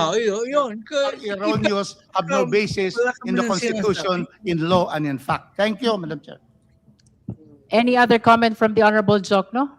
Are you now amenable to the original motion of the Honorable Rodriguez? I'm very concerned, Madam Chair, with the use of the word order because I anticipate that the councils, based on what I read in this letter, it would appear that they are looking for reasons to question the committee before the courts. And if we Yun na nga, use maganda that nga term, kasi- they can use it against us and say, see, you earlier you mentioned mini trial, now you are ordering us. And that will, then they can use that as a ground for questioning the committee. In fact, Madam Chair, they are entitled to their own opinion about what we are doing today. If they believe that we don't have jurisdiction, that's up to them. But I believe that we must just do our duty, fulfill what the Constitution commands, and hayaan na natin sila kung yan ang gusto nilang opinion. It's very clear from our discussion that we are not doing what they claim we are doing, that we are not going outside the jurisdiction, but rather following what the Constitution provides. Yan ang isang power ng To Justice resolve the Committee. disparity in the motion of the Honorable Rodriguez and the suggestion of the Honorable Jokno, may we just release a letter in response to the letter of Fortuna Basa from the Justice Committee and not from the chairperson of the Justice Committee, if that would be acceptable to these two gentlemen? First of all, just 2 points. First point, even in preliminary investigations, the prosecution orders clarificatory questions. Order does not mean that it will only come from the court or from the trial, the Senate, for example. Order is because we have jurisdiction. There's an order issued in preliminary investigation under the rules on criminal procedure that precisely order for there to appear to answer clarificatory questions by the prosecution. And so that fear of an order not being, it will cause some comments from the other party. It's not to me. It's not very at this point. It's not something that we cannot do. We have to therefore emphasize that as Committee on Justice is hearing. We are not having trials, but we are hearing for probable cause. And because they have sent this letter, which we find to be that they are not going to appear anymore because of no jurisdiction, an order requiring them to appear by stating also that their basis for not appearing, not recognizing the jurisdiction of this court has no basis in the Constitution, in law, and in fact. Thank you, Madam Chair. I understand that the argument of Honorable Jokno is predicated from the fact that we're being framed to be conducting a trial, when in fact this is just a clarificatory hearing. So for purposes of caution, no, in order not to give them any opportunity to place us in a wrong impression of not following the Constitution and the rules, I don't see anything wrong about answering instead of issuing an order, if that will be acceptable to the Honorable Rodriguez. Madam Chair. The Committee on Justice can respond to the letter in its capacity as the committee and not me as the chairperson. Madam Chair, I always agree with the chair. Thank you. Madam Chair. Same manifestation, Madam Chair. We agree. Madam Chair. The Honorable Madam Chair. Tino. Well, sumasangayon po ako sa naging resolusyon dun sa And that is the letter of the Justice Committee. Oo, particular dun sa hindi nagagamitin Responding ng... point by point the erroneous allegations in the letter of Fortuna Basa. Opo, na hindi nagagamitin yung salitang order. magpapadala ng sulat. Pero malinaw din po sa rules para lang i-put also on the record that the committee, according to the rules of procedure, that the committee shall have the power to issue compulsory processes for the attendance Okay, of so witnesses and the production of hindi all documents the and other command to related the issue. evidence. So just for the record, na meron pa rin minitrial. namang kapangyarihan That is correct. na mag-issue ng mga order, compulsory orders, is correct. ang committee ito. Yun lang po, Just Madam because Chair. this is a formal proceeding, may I solicit the necessary motion pertaining to the answer Chair. which the committee will release in response to the Fortuna Basa letter? Madam Chair, Chair. I Chair. defer to the position already expressed by the Honorable Chair with respect to just responding through a letter. But actually, my personal view is that we need not dignify that letter from the lawyer of That's the another respondent. concern. Yes, let's not dignify that. They're expressing their own position. It's not yet, it has to do, we can ignore that because it's wrong. It's erroneous. The position raised there is erroneous. And until and unless they really formally raise the matter, they formally raise the issue before this committee, then we need not rule on it. We need not issue anything. But I defer again. I defer to the position of the Honorable Chair and agreeing with the proposal of the Honorable Chair Jokno that we can only respond through a letter containing our arguments, our counter-arguments on the position expressed in that letter. But as I said, we can actually ignore that and let's not dignify that. Thank To you. finally resolve our proper action in relation to the letter of Fortuna Basa, may I hear the necessary motion on the letter which the Committee on Justice will issue? If you are not in favor to answering that letter, then perhaps you should not vote in favor of this motion.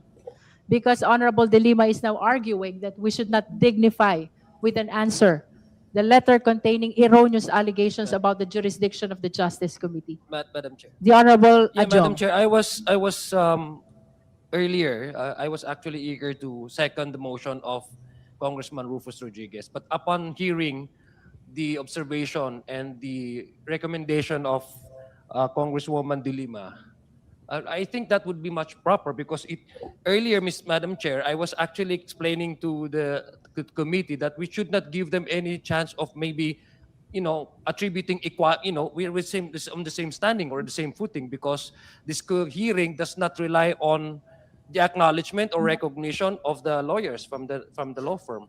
So I guess it would be proper, I think so, for my own humble opinion, that we should not, again, if I may also use the statements of Congressman De Lima, dignify, and instead exercise this committee's mandate because we also have the options to either making them order as cited, pwede tayo mag-issue ng mga orders pala, as cited by Congressman Tino. So I think it would be much proper because we can still, maintain the integrity of this committee by simply not giving too much attention to their to the position of this law firm. So I would suggest that we take consideration of the suggestion of Congresswoman De Lima not to dignify this letter. For the guidance of the Justice members, our parliamentary status, there was a motion to issue an order. The same has been withdrawn by the proponent, the Honorable Rodriguez, by his conformity to the chairperson. Now there is a pending suggestion about issuing a letter from the committee to address the erroneous allegations in the letter of Fortuna Basa. But we are hearing another opinion not to dignify with an answer the erroneous allegations in the letter of Fortuna Basa. If there will be no motion, then it will be perceived and interpreted as no action will be taken to the answer of Fortuna Basa letter. Therefore, the chair announces that the committee will not take any action to the letter. Let it be so long as we are following the Constitution and the rules of impeachment of the House of Representatives. So ruled. Now we baka iakyat yan sa Supreme Court. Malamang, Is it about the letter?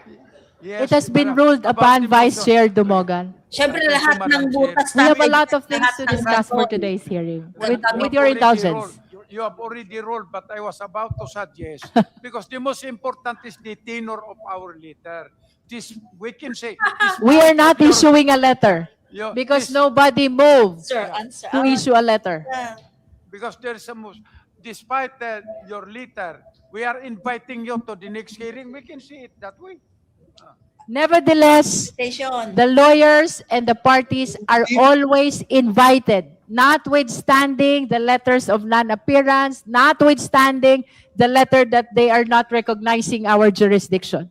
My worry, Madam Chair, is if we do not also respond to that, in they are directly attacking us. It's not, to me, it's not good.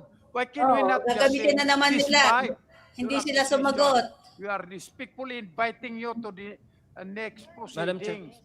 Madam Chair. Vice Chair Dumogan, we take note of your manifestation, but this issue has been ruled upon. Now we proceed to the next matter for our today's Madam hearing. Chair.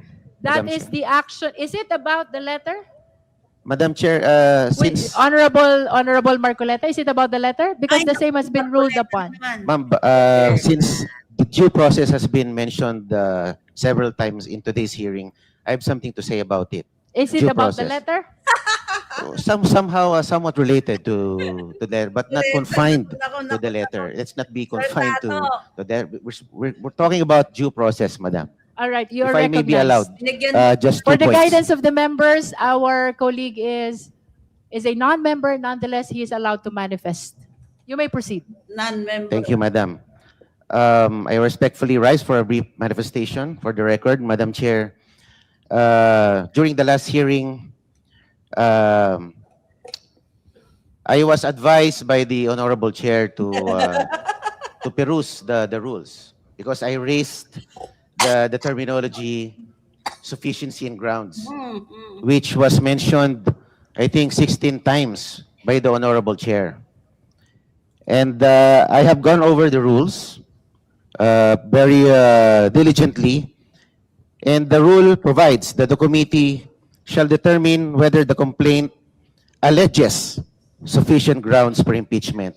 Nowhere in the rules you can find sufficiency in ground.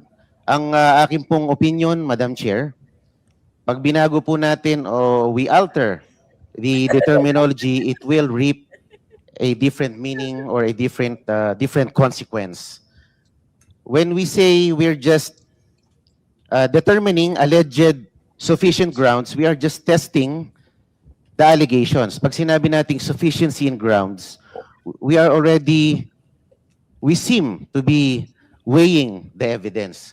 So I just implore the wisdom of the Madam Chair to stick to the precise wording as stated in the rules. Yun lang, that's my number 1 point, ma'am. And You have other manifestations? yes, ma'am. You may proceed. Number 2, Madam, I have questions as to how the process of determining alleged sufficient grounds was achieved during the last hearing. How did we arrive at the determination? What? Because as far as I can recall, the Honorable Rufus Rodriguez suggested that we deliberate on the grounds, ground by ground. Because the complaints are nothing without the valid grounds from which its own merit should be anchored. So I agree with the view of the Honorable Rodriguez that we should have deliberated the 2 complaints ground by ground in order to arrive at a more judicious determination. And ang narinig ko lang po during the last hearing are perfunctory recital of allegations by the endorsers. So it would appear that this was just a peremptory declaration of sufficient grounds and nothing more.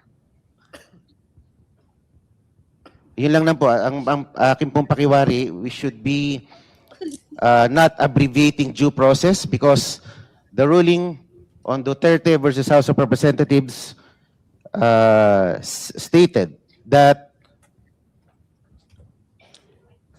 due process and the constitutional limitations should always be present at every stage of the impeachment process.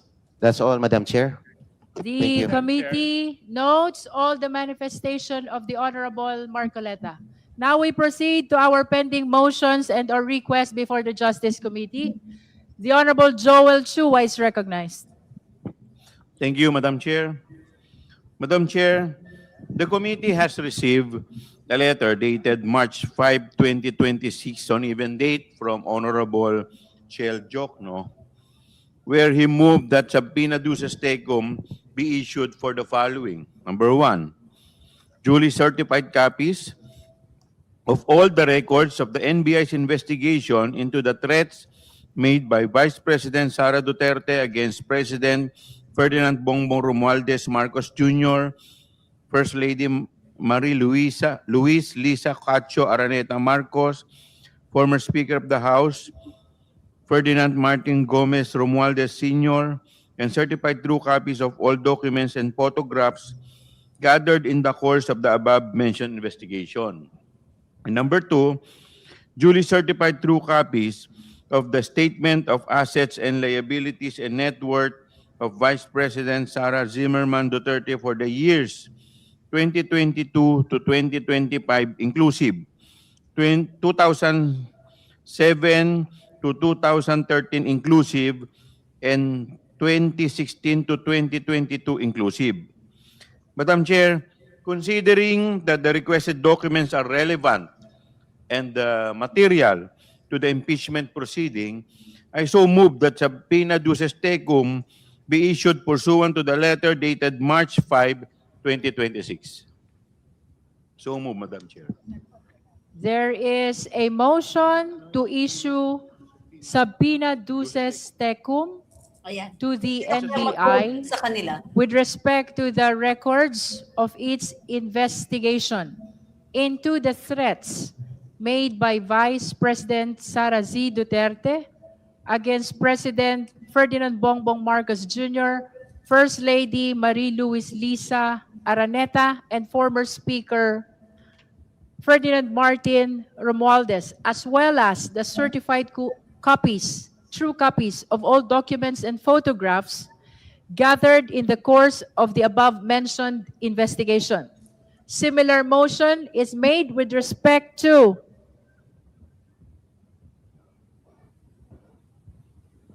the certified true copies of the Statement of Assets and Liabilities and Net Worth, that is SALN, of Vice President Sara Zimmerman Duterte for the year 2022 to 2025 inclusive, 2007 to 2013 inclusive, and 2016 to 2022 inclusive. The second motion is directed to the Ombudsman. May I hear the confirmation of the Honorable Chua?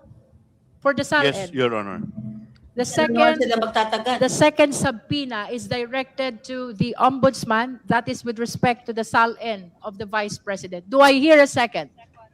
The same has been seconded. Madam Is Chair. there any objection? Madam Chair, The Honorable Rodriguez. Are you objecting? manifestation first, before I would make my... We cannot have two motions being proposed at the same time. Practically, there should be two motions. The first motion are the NBI findings. The second is the SALN. Okay. We should go one by one, Madam Chair, because I am going to agree to vote yes to the first one. The second one, it is a fishing expedition. It is not, there are no ultimate facts on the SALN of the Vice President. So I will vote no. I will object to the second one. The first one goes, Madam Chair. May So we should hear divide- from the... We should have two motions separate nila. instead of only one. Two subject matters. Under our rules, in the rules of court, motions should only be on one subject matter. Ayaw. May we hear from our proponent? The Honorable Rodriguez is suggesting that there should be one motion per subpoena. Kasi Yes, I move that we vote Would you like on, to amend your yes, motion? I will amend my motion with respect to the... I move that we issue subpoena duces tecum to be issued for the duly certified copies of all the records of the NBI's investigation into the threat made by the Vice President Sara Duterte against President Ferdinand Bongbong Marcos, and certified true copies of all documents and photographs gathered in the course of the above-mentioned investigation. And so move, Madam Chair. There is a motion to issue a subpoena to the National Bureau of Investigation with respect to the records of investigation of threats made by the Vice President to the President, to First Lady, and to the former Speaker. Do I hear a second? The same has been seconded. Is there any objection? No objection. Hearing none, the motion is approved. Okay, good. The committee secretary is directed to issue the necessary Good, subpoena. Vice Presidente. Honorable Chua? Palakpakan natin, Tatay Chair, Jack. with respect to the second Kahit subpoena, I move that we issue subpoena duces tecum to the office Ano of ba ang the ibig sabihin ng Ombudsman for the duces issuance of the tecum? duly certified Bring true the copies of the documents statement of to assets review. and liabilities and net worth Yan ang of the ibig Vice sabihin President ng Sara Zimmerman duces Duterte tecum. for the years 2022 to 2025 inclusive, 2007 to 2013 inclusive, and 2016 to 2022 inclusive. So move, Madam Chair. There is a motion for issuance of subpoena to the Ombudsman with respect to the salin of the Vice President from 2022 to 2025, 2007 to 2013, 2016 to 2022. The same has been seconded. Is there any objection? Madam Chair. Is that an objection, I Honorable object. Rodriguez? I object. This is now a clear fishing expedition against the Vice President. Thank you. Considering that the motion has been objected to, we shall proceed to divide the House. Okay. Justice members, please be ready to vote. Those who are in favor of the motion for issuance of subpoena to the Ombudsman for the production of salins from 2022 to 2025, 2007 to 2013, and 2016 to 2022. Please raise your right hand. Right hand, Tatay Jack, taas mo na. Ay, marami sila. Oh, yan. Mananalo pa din. Oh, ilan na sila dyan, oh. Ilan lang yung hindi boboto, si Kwan lang. Oh, yan. Panalo pa rin, Tatay Jack. Subpoena pa rin nila. Ang hinahanap ko, si Sunday. Bakit bigla yan? Wala si Sunday. Eh, Tatay Jack, nagka-hallucination.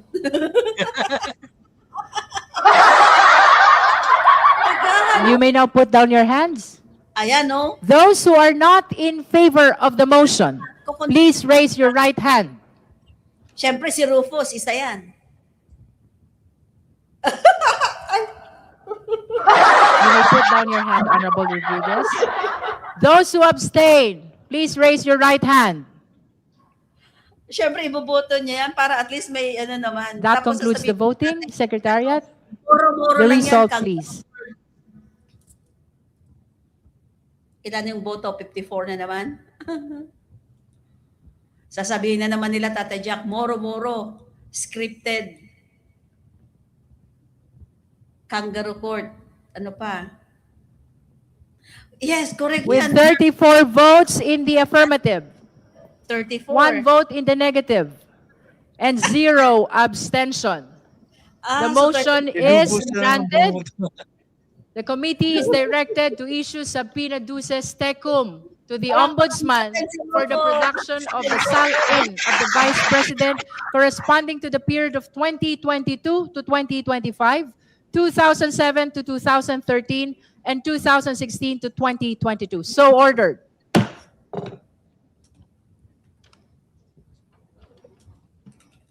The committee is likewise in receipt of the manifestation from the Honorable Congresswoman Laila De Lima. May we hear from the Honorable De Lima. Thank you, Madam Chair. This representation confirms that as an ex-officio member of the Committee on Justice and as an endorser of the Sabalia et al. Complaint against Vice President Sara Duterte, I filed yesterday, March 24, with the Committee on Justice and with a copy furnished to Respondent by the Committee Secretary, a request for the issuance of subpoena duces tecum and ad testificandum for the following 5 individuals, 5 resource persons and/or witnesses.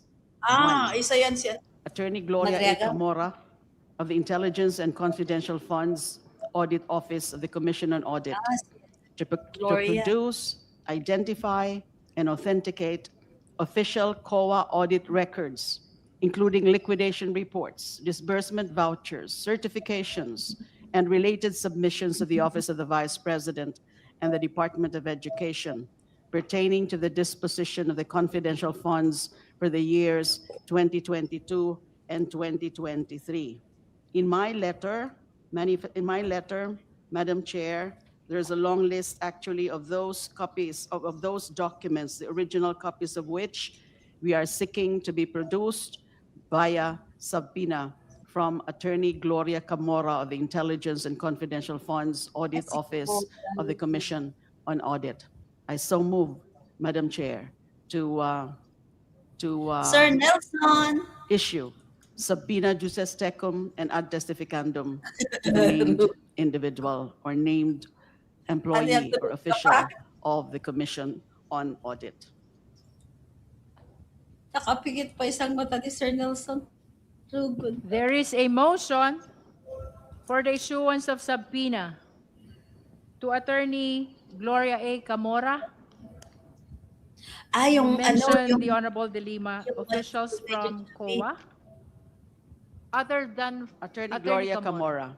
Other than Attorney Camora, are there any other officials you would Just like to Attorney be Gloria subpoenaed? Camora for the moment.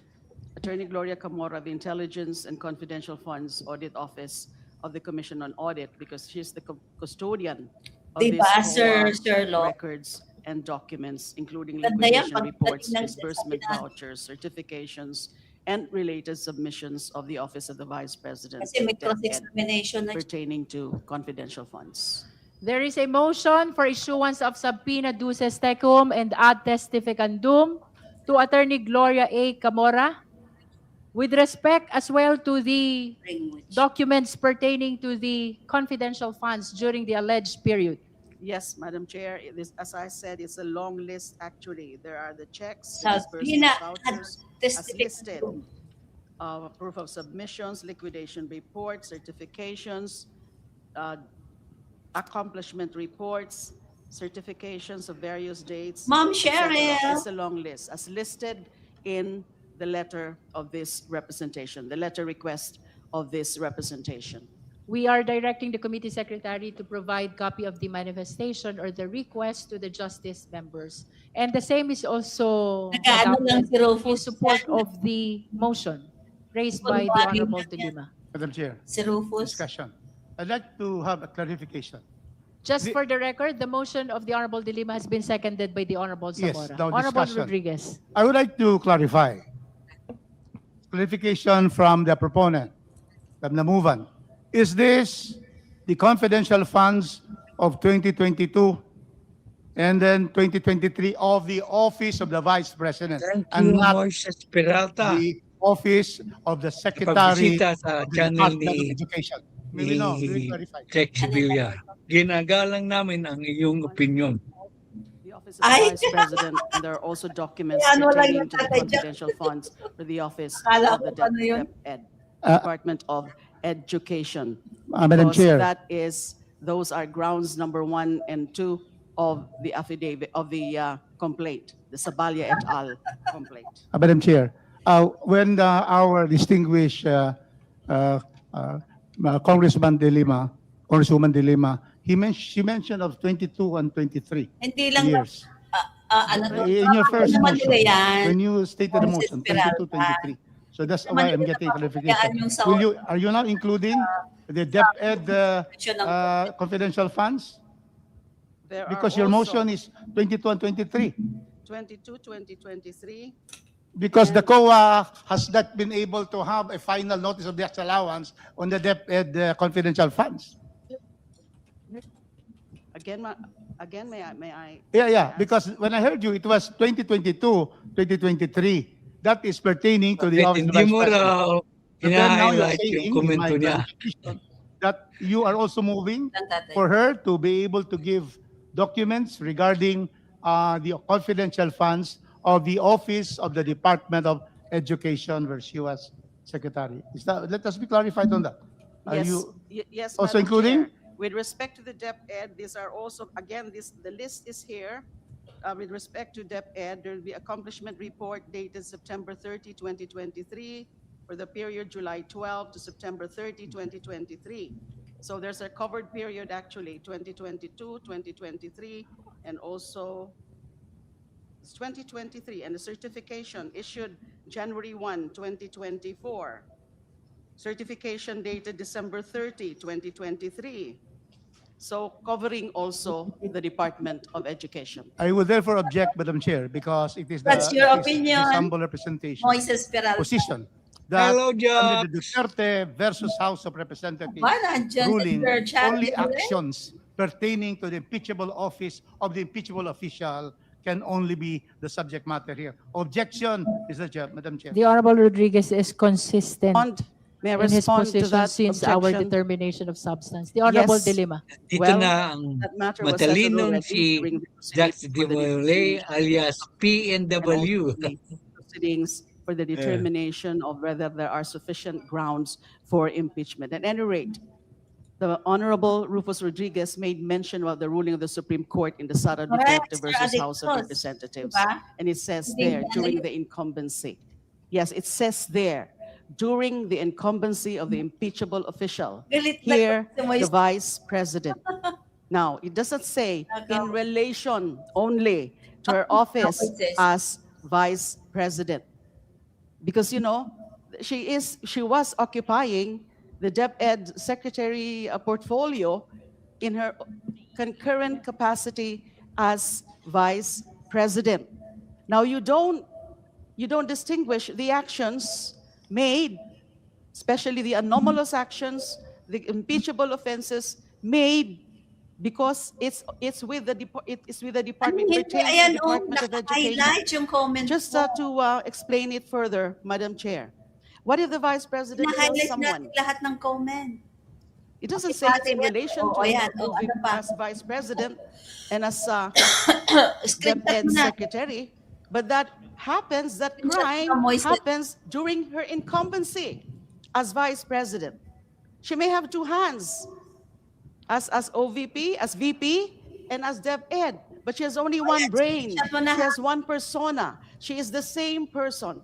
Again, the Supreme Court says during the incumbency of the impeachable official, but not in relation to. There's a big difference between that, the use of those phrases, during her incumbency and also in relation to her functions or duties as Vice President. So that is my counter argument With all due to the respect to position the made. Honorable Dilima and the Honorable Rodriguez, I believe that this issue has been deliberated upon amply during our determination of sufficiency in substance and even in the sufficiency in ground. So with the indulgence of all the members, let us proceed to vote on the motion for issuance of subpoena duces tecum and subpoena attestificandum with respect to Attorney Gloria A. Camora and all the documents pertaining to the confidential fund in 2022 and 2023, both of the Department of Education and the Office of the Vice President. The same has been seconded. The motion was also objected to. Let us now proceed to vote. Members, please be ready to vote. Those who are in favor of the motion, please raise your right hand. Boto na, Tatay Jack. Sis Maylin, boto ka na. Boto na para mabilang nila.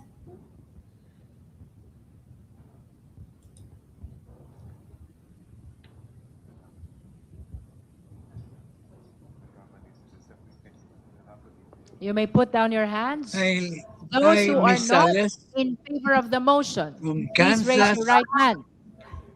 Long time no si Ma'am Lilian. You may put down your hand, Honorable Rodriguez. Those who abstain, please raise your right hand. Walang abstain. That concludes the voting. Committee Secretariat, result please. Result. Ilan ang bumoto, hindi ko nakita.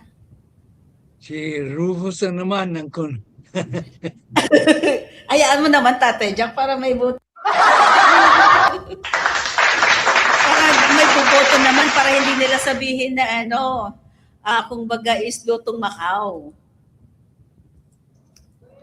Sasabihin, With 29 votes in the affirmative, panalo. 1 vote in the negative, and 0 abstention. The motion Voto is sa negative. granted. The committee is directed to issue the necessary subpoena, duces tecum, and subpoena ad testificandum to Attorney Gloria A. Camora, and with respect as well to the production of pertinent documents on confidential fund of both the DepEd and the Office of the Vice President in 2022 and 2023. So ruled. Honorable De Lima. My second motion is to issue subpoena duces tecum and ad testificandum to Mr. Ramil Lagunoy Madriaga to produce, identify, and authenticate his affidavit dated November 29, 2025, which is Annex A of the complaint in the Sabalia et al. Complaint, and any other documentary or object evidence in his possession, and to testify thereon. This is with respect to receipt on the receipt, handling, and distribution of the confidential funds. It's very clearly alleged in the complaint of the Sabalia et al. There is a motion raised by the Honorable De Lima to issue subpoena duces tecum and subpoena ad testificandum to Ramil Lagunoy Madriaga, and for the production of affidavit dated November 29, 2025, as well as any other evidence in his possession. The same has been seconded by Vice Chair Dumogan. Is there any objection? Madam Chair, objection because again, there is a statement here in the third column that it's also his testimony on the DepEd's confidential funds where we have no jurisdiction. Objection, Madam Chair. Considering that the motion has been objected to, we shall now proceed to vote. Committee on Justice members, please be ready to vote. This is on the motion for the issuance of subpoena duces tecum and subpoena ad testificandum to Ramil Madriaga, as well as for the production of his affidavit and any other evidence in his possession. Those who are in favor of the motion, please raise your right hand.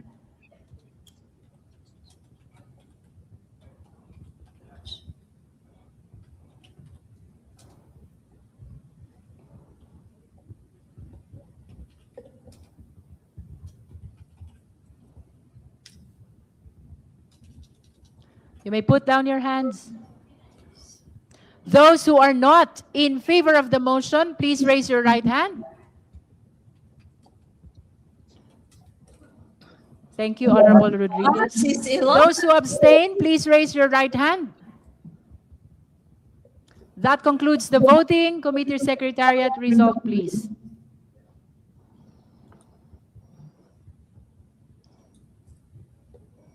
Thank you, Sis, tawag dito. Ay, hindi nga pala siya maano. Thank you, Sis Laura.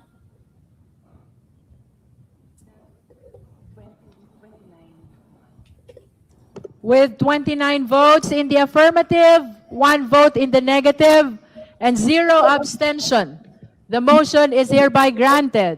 The Committee on Justice is directed to issue the necessary subpoena duces tecum and subpoena ad testificandum to Ramil Madriaga and for the production of his affidavit dated November 29, 2025 and any other evidence in his possession. So ruled. Honorable De Lima. My third motion is for the issuance as well of subpoena duces tecum and ad testificandum to Attorney Cynthia Viñas Pantonal, the notary public who notarized the affidavit of Mr. Madriaga, to identify and authenticate the due execution and notarization of Mr. Madriaga's affidavit. Second, Madam Chair. Yun na nga, di ba? There is a motion to issue subpoena duces tecum and subpoena ad testificandum to Attorney Cynthia Viñas Pantonal, as well as for the production of the original copy of the affidavit of Mr. Madriaga dated November 29, 2025. Do I hear a second? The Second, same Madam has been Chair. seconded. Is there any objection? Madam Chair, objection. The same objection is registered by the Honorable Rodriguez. Let us proceed to vote. Justice members, those who are in favor of the motion, please raise your right hand.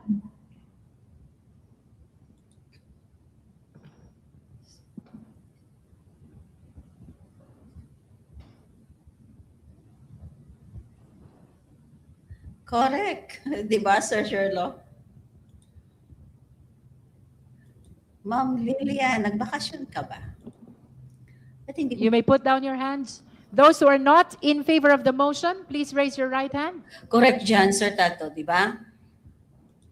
Trabaho din You nila. may put down your hand, Honorable Rodriguez. Those who abstain, please raise your right hand. That concludes the voting. Madam Chair, I just stepped out, but I'm voting in favor of the motion as The well. Honorable Jokno is registering his vote in favor of the motion. Result, please. Baliktad yata, Moises.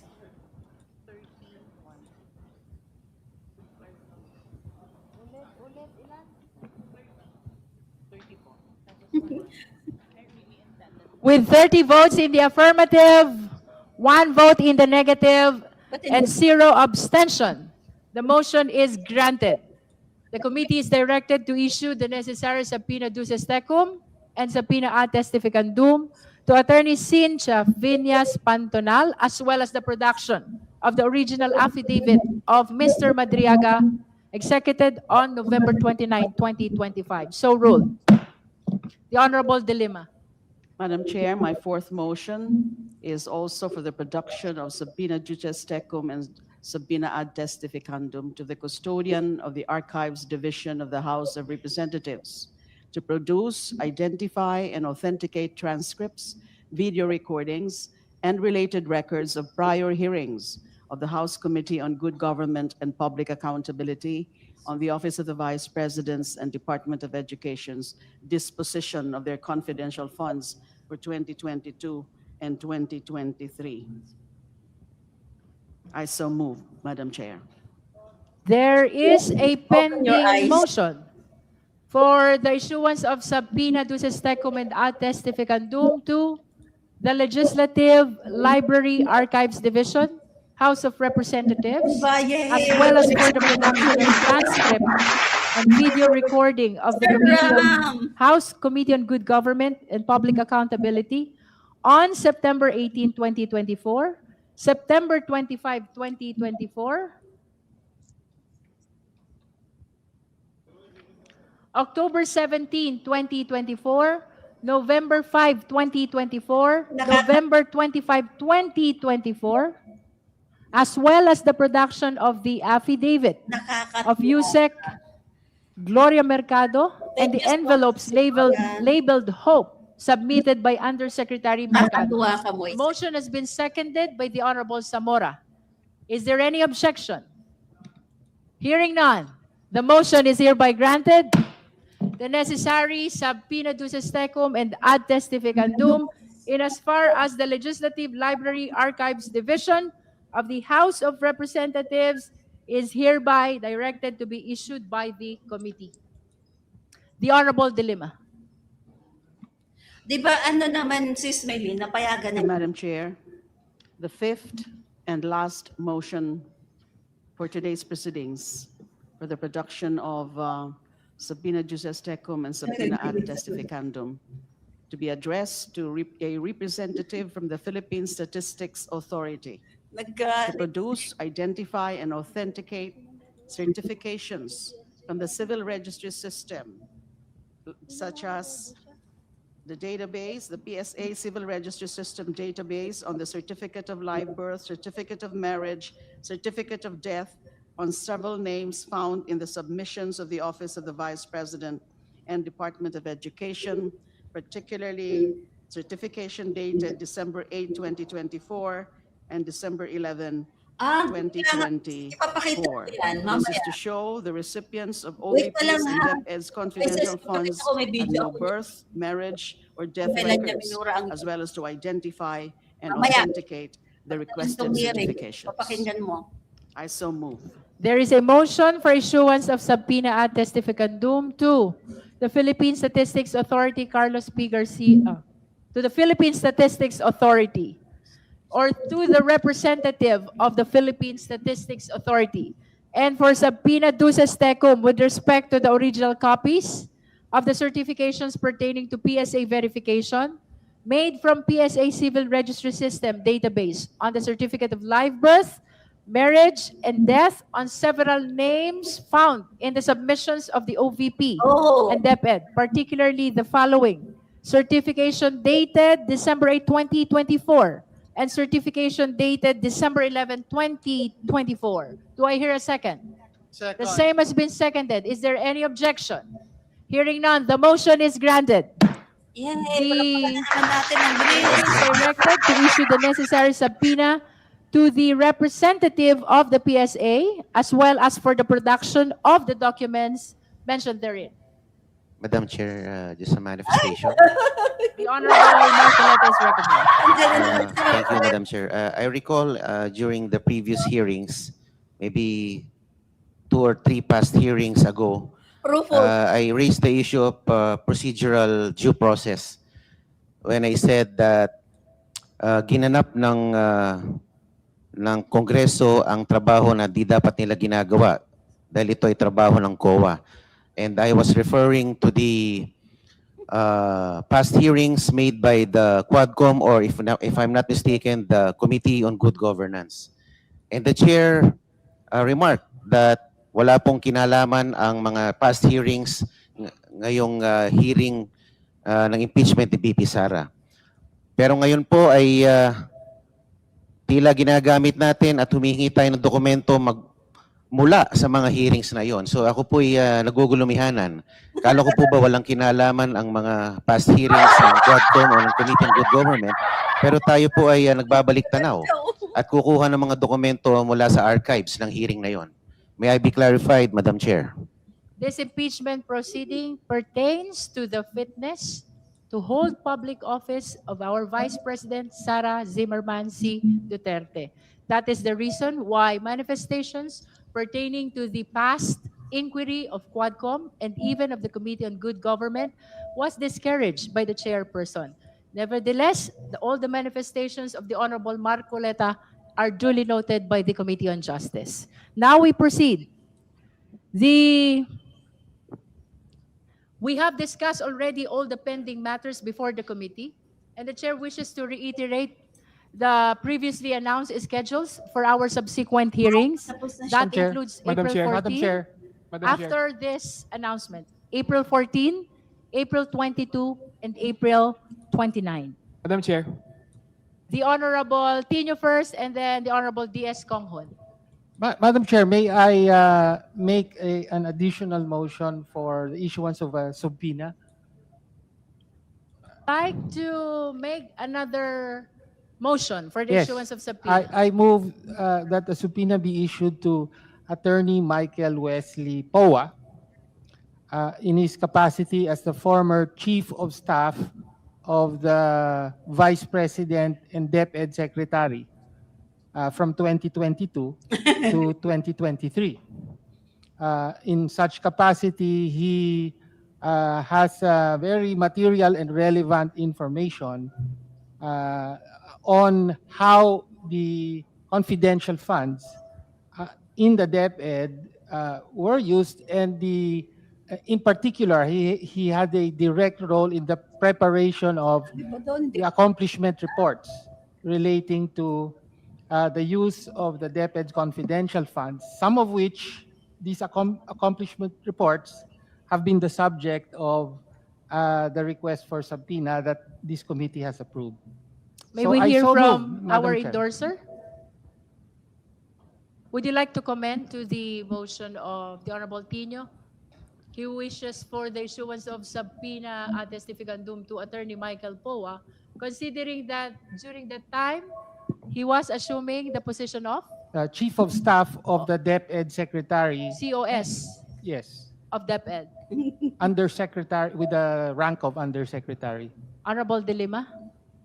My motion was pertained only to the custodian of those COA audit records, including liquidation reports, disbursement vouchers, certifications, and related submissions from the custodian, the official custodian of the Intelligence and Confidential Funds Audit Office Para may of the Commission representative on naman Audit. ng negative. I won't have any strong objection to that request since it's related to this item.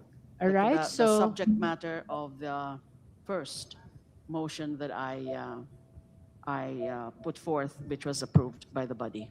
so the Thank you. chair will now act on the motion. The Madam committee Chair. will now act on the motion. Is that an objection to the motion of the Definitely. Honorable Tino? I object. Are there documents that the Chief of Staff, Attorney Poa, has signed that he would be a witness to identify? May I ask the proponent?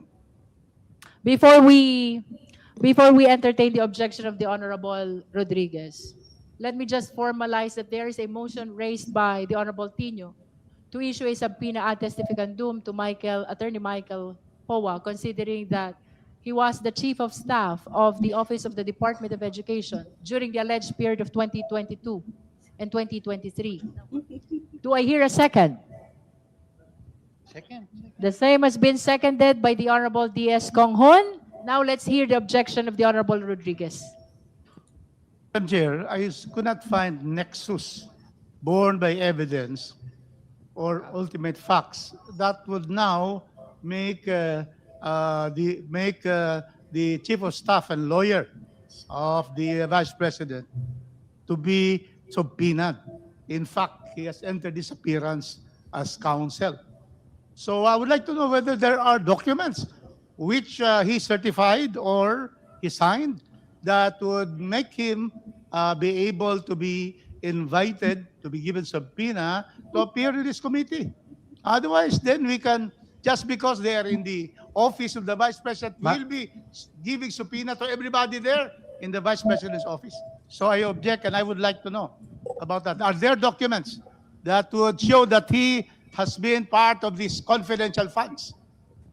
Yes, Madam Chair, in the third complaint endorsed by the Honorable De Lima, there is a section extensively discussing the role that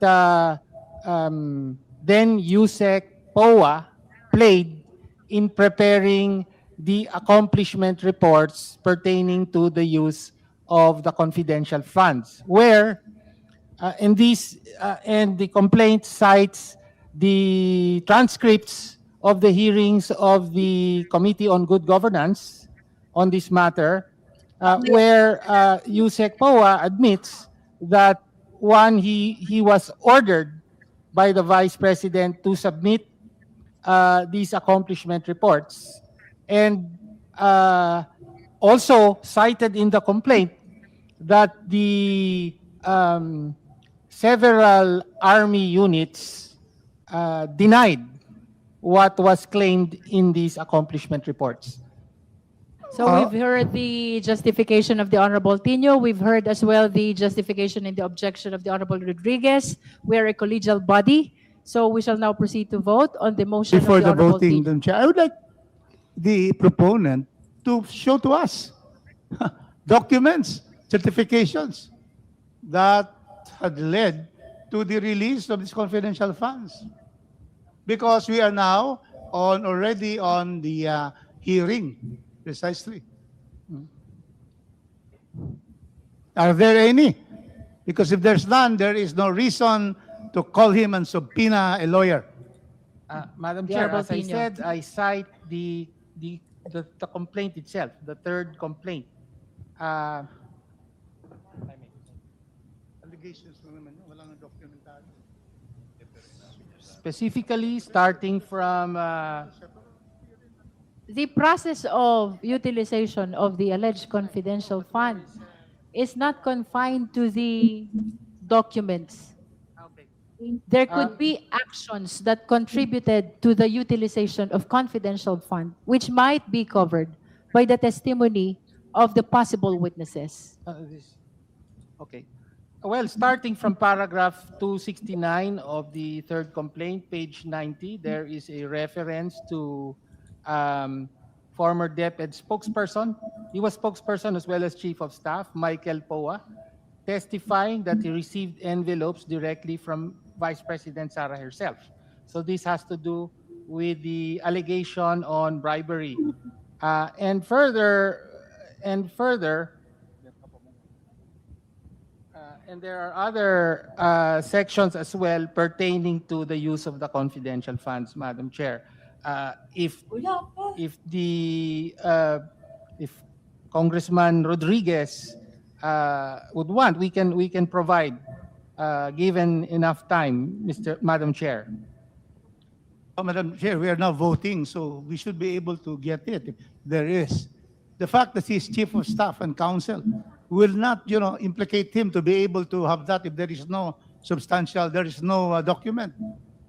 So I would object to that, Madam Chair. With the indulgence of these two gentlemen, as to whether or not there's relevance in the presentation of Attorney Michael Coa will be a question that rests on the judgment of the justice members. We shall now proceed to vote. Those who are in favor of the motion for issuance of subpoena ad testificandum to Attorney Michael Poa, please raise your right hand. Sige, boto na naman tayo. Ilan sila? Ayan. Marami na naman sila. Kangaroo court na naman ang sasabihin dyan. Kasi meron namang video kasi na sinabi niya nang hiram siya ng certification, nag-request or whatever. Diba? You may put down your hands. Those who are not in favor of the motion. Professor Rodriguez? Hindi. May isa doon, oh. Thank you, Honorable Rodriguez. May isa pa. Ay, dalawa. 2. Dalawa. 3. Palakpakan natin. Siyempre, paninin. Are you able to count? Tatlo, bali 31. Those who abstain, please raise your right hand. May nag-abstain ba? Bakit kayo nag-abstain? That concludes the voting. We shall announce the result. 29, 2. Tama? Kumain ka na, Tatay Jack. With 34 votes in the affirmative, 3 votes in the negative, and 0 abstention. The motion is granted. The committee is directed to issue the necessary testificandum to Attorney Michael Poa. So ruled. Madam Chair, Magagalit na naman. No? there's still one more pending incident, I believe, that pertains to the petition that this representation filed with the House, which was referred Kung marinig yung sinasabi ni Duke, no? a petition under Section Malayo 8 yung of mic the niya, Rules Tatay on Jack. Impeachment, which provides that the House may, upon proper petition, provide adequate protection to a complainant or witness if it is shown that the personal safety Ayun, of the pag witness lumalapit sa is samay in mo. jeopardy because of participating in the impeachment proceeding. I will no longer reiterate what is contained in my petition, Madam Chair, but if I may just add a few points that I believe are important for the consideration of the committee. Una-una po, para sa kaalaman ng taong bayan, hiniling natin ang proteksyon para kay Ramil Madraga Yan yung isa. para Ayan makapunta na, siya si rito Kevin. at magbigay ng kanyang testimonya under oath sa harap ng committee ito. Standard po ito sa sino mang saksi, pero mas mahalaga ito dahil may mga direktang ulat na galing mismo kay Ginoong Madriaga na may panganib sa kanyang buhay. In his own sinumpaang salaysay, sinabi niya, and I quote, "Araw-araw na rin nagsasabi sa akin, delikado na talaga ang buhay mo, seryoso. Ingat Ram, balita ko, secure mo ang family mo, at iba pa. Sa loob ko ay nakakaramdam ako ng sobrang takot. Ang takot na yon ay hindi lang sa sarili ko, kundi pati sa aking pamilya. Napaparanoid na rin po ako kasi posible rin ito mangyari, nalasunin ako. Halos hindi na ako mapakali, kuminsan at hindi ko maiwasan magduda na rin sa mga fellow PDLs at kahit po mismo sa mga jail officers dahil sa pagsiwalat ko ng issue kay VP Sara Duterte. Madam Chair, these threats have already escalated. According to his affidavit, On March 3, 2026, a detainee with a pending homicide Dapat case for tweets attempted yan. to forcibly drag Mr. Madriaga Nila sa into a confined bodega area within the jail. According to Mr. Madriaga, and I quote, "Ayon sa mga naririnig ko sa loob ng kulungan, ang bodegang ito ay sinasabing pinagawa ni dating Congressman Arnie Teves. Isa sa mga impormasyon na nakuha ko ay si Kong Arnie Teves ang gusto magpatumba sa akin," end quotation. Kinumpirma naman po ni DILG Secretary John Vic Remulla na binisita ni Vice Presidente si dating Congressman Teves sa kulungan noong October 19, 2025. Base ito sa ulat ng Inquirer na mismo ang Vice President ang nag-attach sa kanyang perjury complaint laban kay Ginoong Madriaga. Ito ay matatagpuan mismo sa Annex V sa complaint affidavit na minarkahang Annex 5 sa Consolidated Verified Answer ad cautelam ni Vice President Sara Duterte. Just to be clear, this is not intended to accuse anyone. I'm merely raising a concern in our quest to find the truth. If we allow a witness to be intimidated, hurt, or God forbid, killed, then we fail in our constitutional mandate.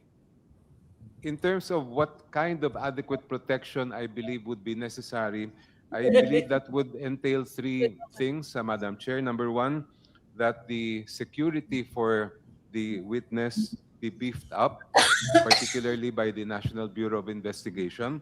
Second, that his attendance when he is required to appear here be done in a secure manner, that there is sufficient security for his transport here, and also while he is here to testify, that he be put in a secure place. Thank you, Madam Chair.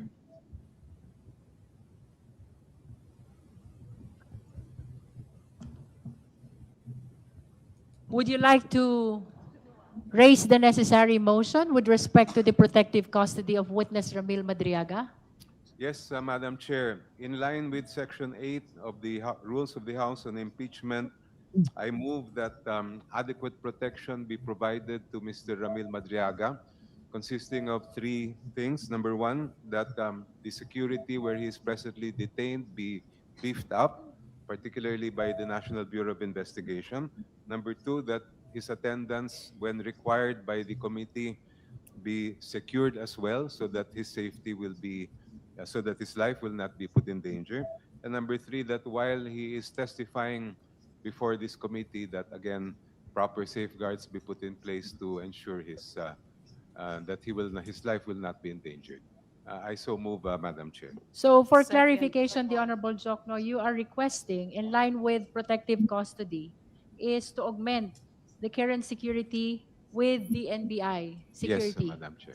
You are also requested for sufficient security during his transport to the hearing of the Justice Committee. And And you also requested for a secured and safe place for his confinement While he is testifying. Yes, while he Madam is testifying before the Justice Committee. So we've heard the details of the protective custody which are being requested by the Honorable Jokno by way of his motion. There is a motion to formalize the same. There's a motion for protective custody of witness Ramil Madriaga, consisting of augmented security by the NBI, security during transport to hearings of the Justice Committee, and secured place of confinement during the hearing as well of this committee. Do I hear a second? I second the Madam motion. Chair. The same has Chair. been seconded. Madam Chair. Point of May we know the pleasure of the Honorable Rodriguez? Are Madam you- Chair, I would like to know whether, directly, whether the motion would transfer custody of Mr. Badriaga to the House of Representatives premises. May we be clarified on that, the Honorable Jokno? I did not include that in my motion, Madam Chair. I understand that the motion is only to make sure that he is in a secured place of confinement. Yes. Madam Chair, it has already been stated that the Honorable Director of NBI has already assigned personnel to watch 24 hours Mr. Madriaga in Camp Bagondiwa. In fact, the jail superintendent has already stated that Madriaga has been transferred to a solitary cell so that there'll be no other people there that will endanger his life. And Eh, di ba nga, so, so- Madam Chair, noon, with the presumption, Madam Chair, bakit ba ayaw of ni ano? regularity of functions and that our witnesses will be fully protected, there's no need for this motion. Secondly, Madam Chair, Ramil Madriaga is a polluted source. He is facing kidnapping with murder charges. In Pero hindi 2021, one member of the anti-kidnapping gang was killed. The PNP member of the anti-kidnapping gang. And then they were arrested in 2022, 2023. That's why he is in jail. And now we're going to give credence to a Madam polluted Chair. affidavit. Point Madam of Chair, order. no, There is Madam a Chair. point of order, Let us clarify, Honorable we're trying to Rodriguez. protect somebody who is a polluted source.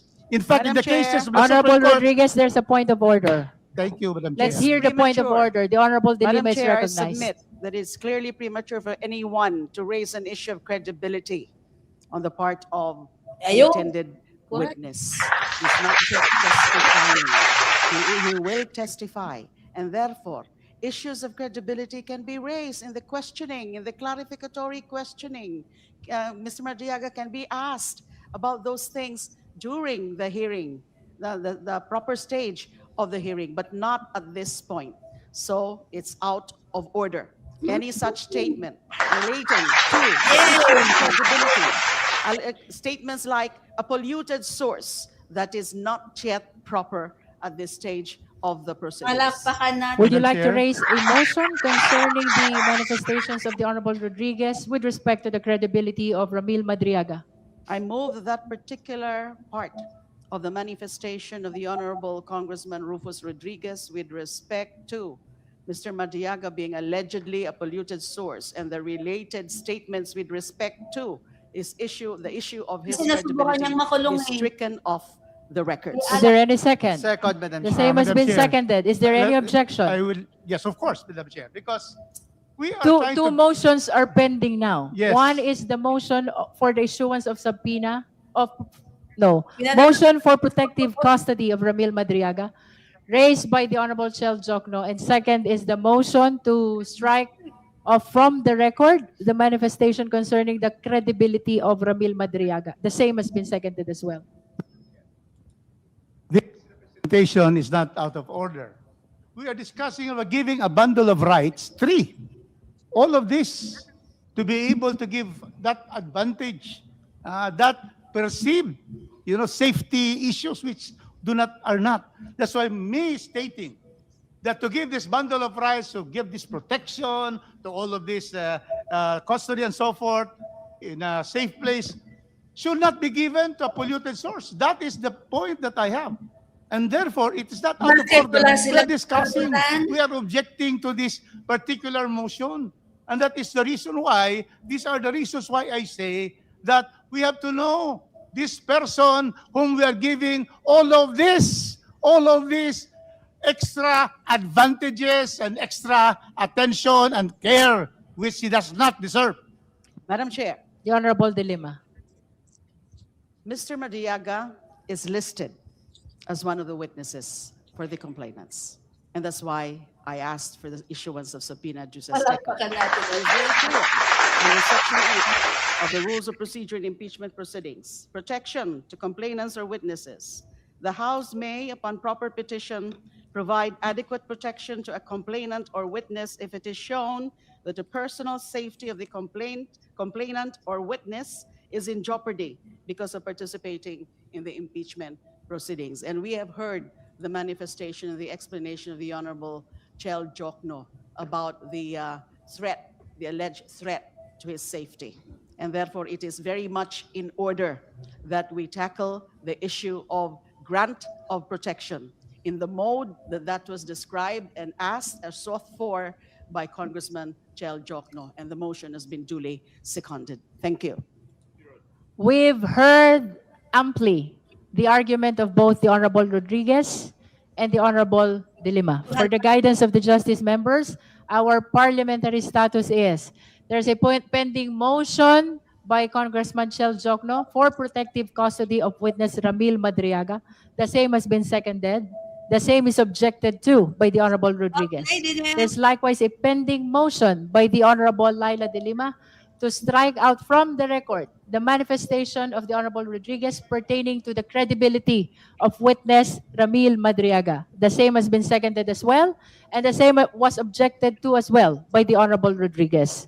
We shall now proceed to divide the House, starting with the first motion. Sir, That is the motion of the Honorable Chel Jokno. Again, for the guidance of the members, the motion is for the protective custody of Ramil Madriaga. Those who are in favor of the motion, please raise your Madam right Chair, hand. may I just clarify Yes, please. that my motion requests, I'm moving specifically for three things.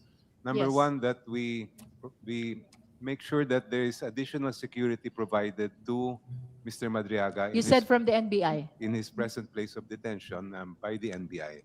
Second, that both in the transport when he is required to come here to testify and while he is testifying, again, that adequate security be provided to him. All right.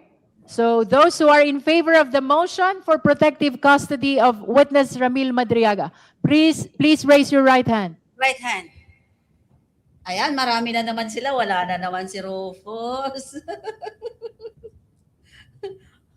Wala na naman si Rufus. Kailangan naman kasi para masagot na yan. Kaya lang, hindi naman ino-honor ni VP Sara Pusit.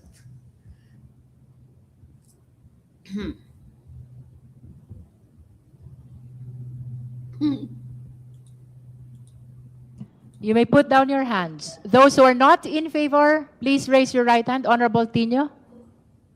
Si ano na naman yan? O, walang gumagalaw. Thank you, Honorable Rodriguez. Rufus. Those who abstain, please raise your right hand. Mag-isa na naman siya. That concludes the voting. We shall announce the result.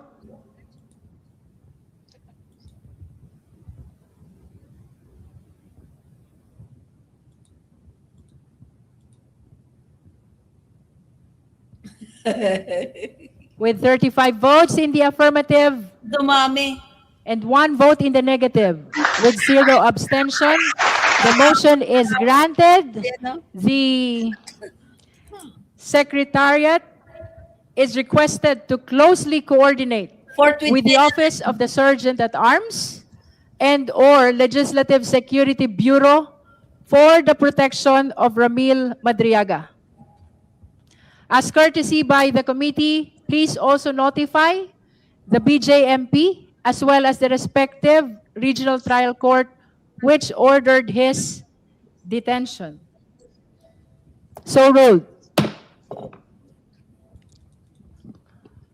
Indeed, all the pending matters were already addressed by the committee. The chair believes that we should... Madam Chair. The chair stands corrected. There's another pending motion from the Honorable De Lima. May we request the Honorable De Lima to restate the motion? Yes, Madam Chair. I move that the portion of the statement or manifestation of the Honorable Rufus Rodriguez attacking the credibility of the intended witness, Ramil Madriaga, the issue of his credibility, those allegations about being a polluted source, Ramil Madriaga being a polluted source, be stricken off from the records. There is a motion to strike out from the record the manifestation of the Honorable Rodriguez with respect to the credibility of witness Ramil Madriaga. Do I hear a second? Yes. The same has been seconded. Is there any objection? There is an objection. Let's proceed to divide the House. Those who are in favor of the motion, please raise your right hand. Yan, strike nila yan. Polluted source.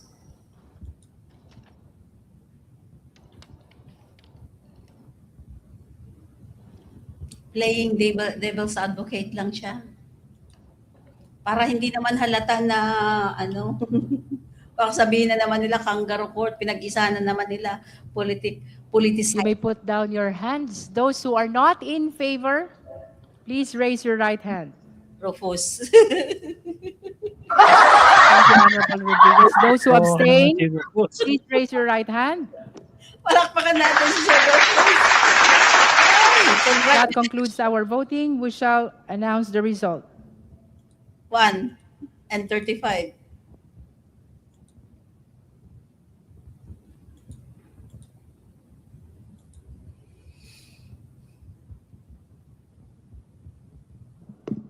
With 34 in the affirmative, 1 in the negative, and 0 abstention.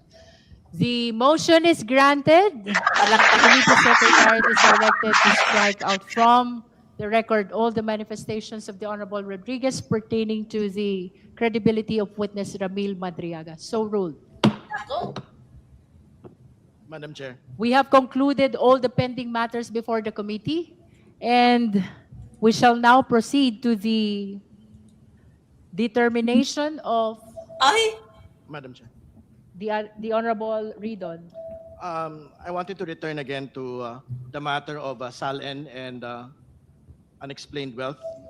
I understand that Congressman Chu had already moved for the subpoena of the SALNs of the Vice President, and I will also be moving for the following documents and for the committee to issue subpoena duces tecum and ad testificandum on the following. A representative from the Bureau of Internal Revenue to bring the following. Tax compliance and reported income of Vice President Sara Duterte, her spouse, Attorney Manasseh Carpio, and various business entities in which they hold interest.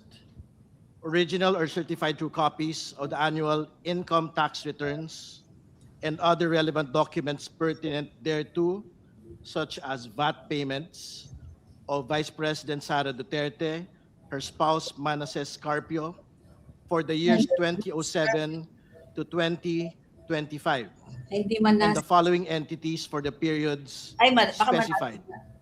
Metro City Chow Foods Corp., formerly City Hall King Chow Foods Corp., for the years 2007 onwards.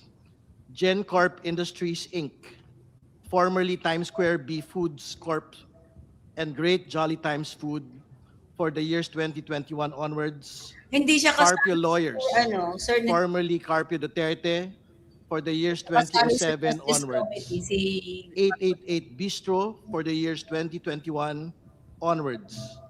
Kale 88 Foods Corp. for the years 2021 onwards. Madaya Fisheries Corp. for the years 2021 onwards. Mati City Ice Plant and Cold Storage Inc. for the years 2023 onwards. Amianan Shores Inc. for the years 2023 onwards. Imagine or Geometry Security and Investigation Agency Inc. for the years 2023 onwards. And Cable Tow 88 Shipping and Marine Services Inc.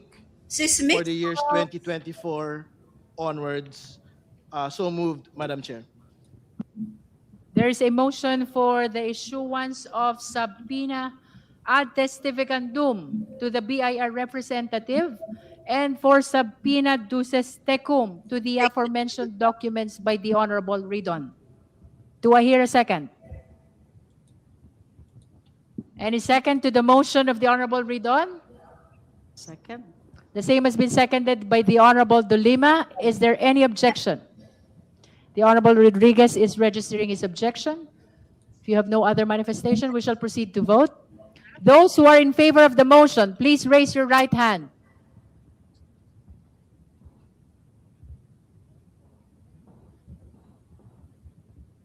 Ayan na naman.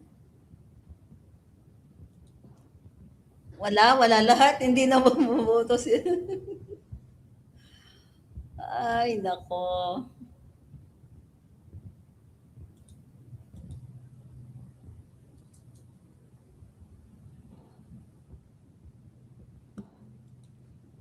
Alam ko yan, in love siya kay Kwan. You may put down your hands. Those who are not in favor of the motion, kindly raise your right hand. Rufus. Thank you, Honorable Rodriguez. Those who abstain.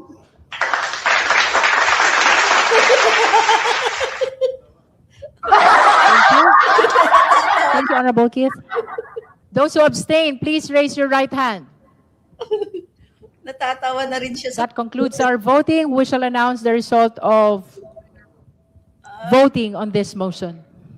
Natatawa na rin siya sa sarili. Dalawang negative. With 34 votes in the affirmative, 2 in the negative, and 0 abstention. The motion is granted. The chair directs the committee secretariat to issue the necessary subpoena ad testificandum to the BIR representative and subpoena duces tecum with respect to the ITR of VP Sara Duterte, her spouse Manasseh Carpio, for the year 2007 to 2025, including the entities for the same period as mentioned by the Honorable Ridon. So ruled. Honorable Ridon. Madam Chair, I have one more motion relating again to SALN and unexplained wealth. I move that a subpoena duces tecum and ad testificandum be issued to the following: a representative from the Securities and Exchange Commission, and to bring certified true copies of the general information sheet and audited financial statements of the following entities: Metro City Chow Foods Corp., formerly City Hall King Chow Foods Corp., for the years 2007 onwards; Gen Corp Industries Inc., formerly Times Square B Foods Corp. and Great Jolly Times Food, for the years 2021 onwards; Carpio Lawyers, formerly Carpio Duterte, for the years 2007 onwards; 888 Bistro, for the years 2021 onwards; Kale 88 Foods Corp., for the years 2021 onwards; Madayo Fisheries Corp., for the years 2021 onwards; Mati City Ice Plant and Cold Storage Inc., for the years 2023 onwards; Storage pa pala siya. Amyan Shores Inc., for the years 2023 onwards; Geometry Security and Investigation Agency Inc., for the years 2023 onwards; and Cable Tow 88 Shipping and Marine Services Inc., for the years 2024 onwards. So moved, Madam Chair. There is a motion for issuance of subpoena ad testificandum to the representative of Securities and Exchange Commission, as well as of subpoena duces tecum with respect to the general information sheet and annual financial statements of the business establishments mentioned already by the Honorable Ridon. Do I hear a second? The same has been seconded. Is there any objection? Madam Chair, objection. And You're recognized, the Honorable grounds for Rodriguez. objection. May I know first why these companies registered with the SEC will be subpoenas in its record? Is there a nexus between this to the allegations in the complaint, third and fourth complaint? May we know the relevance of these corporations to the present impeachment case against the Vice President? The proponent first, Honorable Ridon, followed by the Honorable Keith Flores.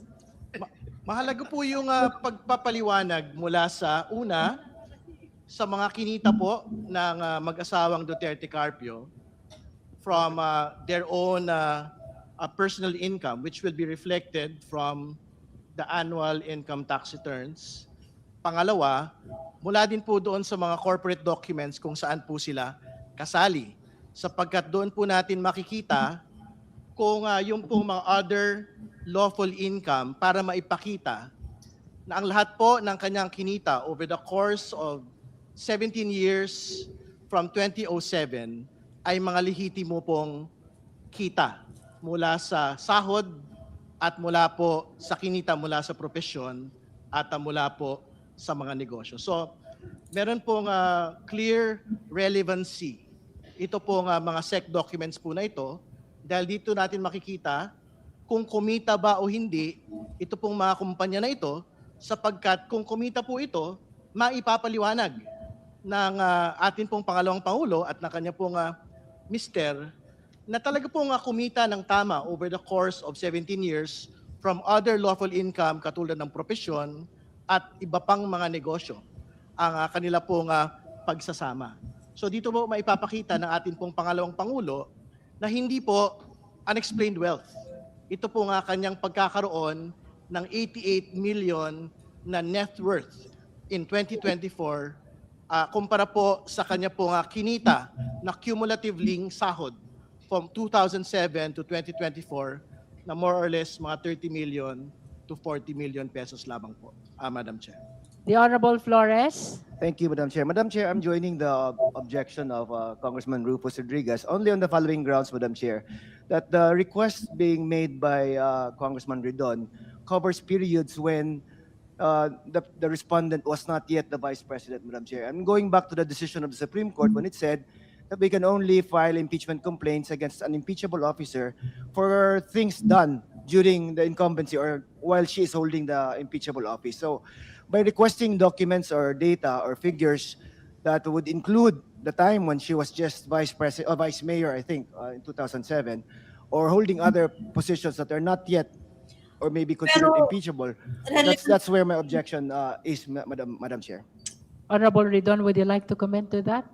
Tama naman po yun, pero what we would want to be able to see is a complete financial picture of the Vice President from the time that she commenced the public office in 2007 as a Vice Mayor up until today. That would be a proper objection, with due respect, if we had ended our request previous to 2022.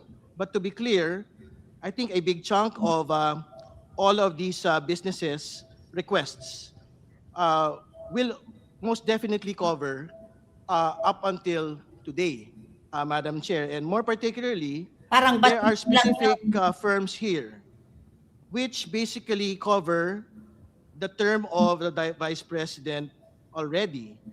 Geometry, Security, Amianan Shores, Cable Tow are some examples. But to be clear, all of these are firms that had been listed in the 2024 SALN, which is why I think the nexus between the documents of the SALN and the corporate records is established as we speak, Madam Chair. Would you Madam like to Chair, make additional manifestation? May I secure from Congressman Ridon a statement of ultimate facts in the third and fourth complaint, which mentions these corporations? Are there any? None. There is none. None.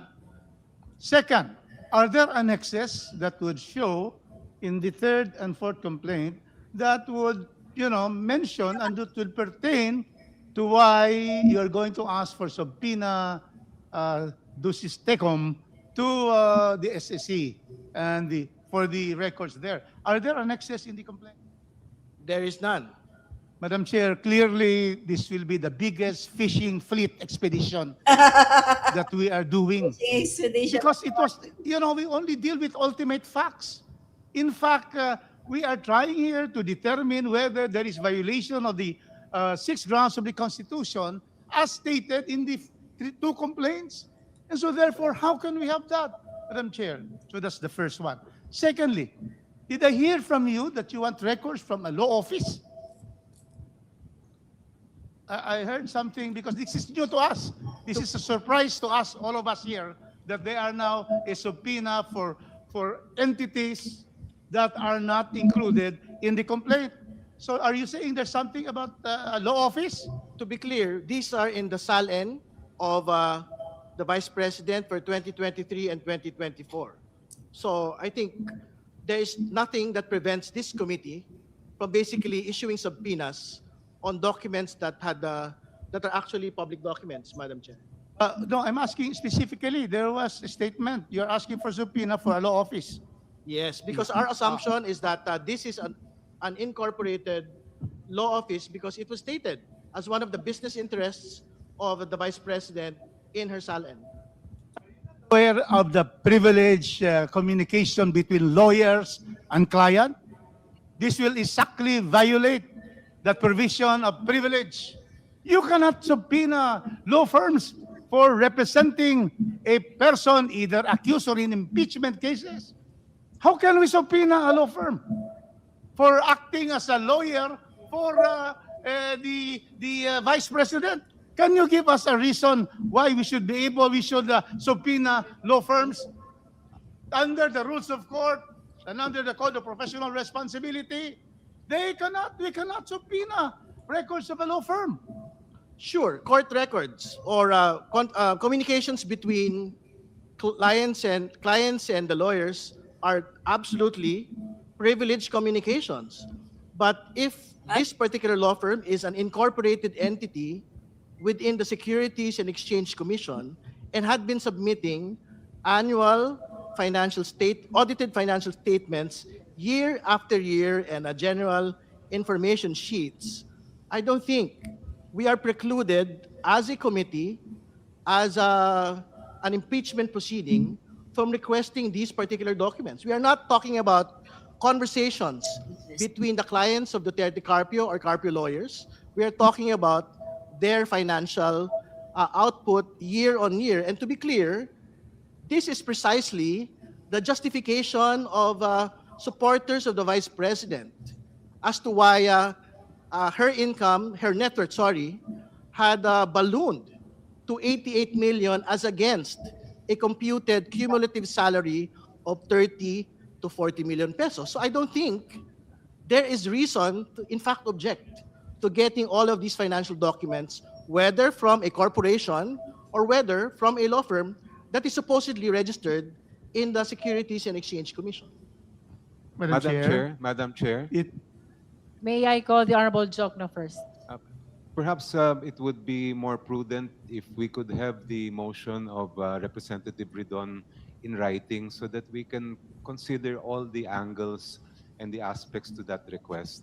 I think that we would need to tread carefully when it comes to these matters, especially given the points raised by Representative Rodriguez. Motion, hearing suspended.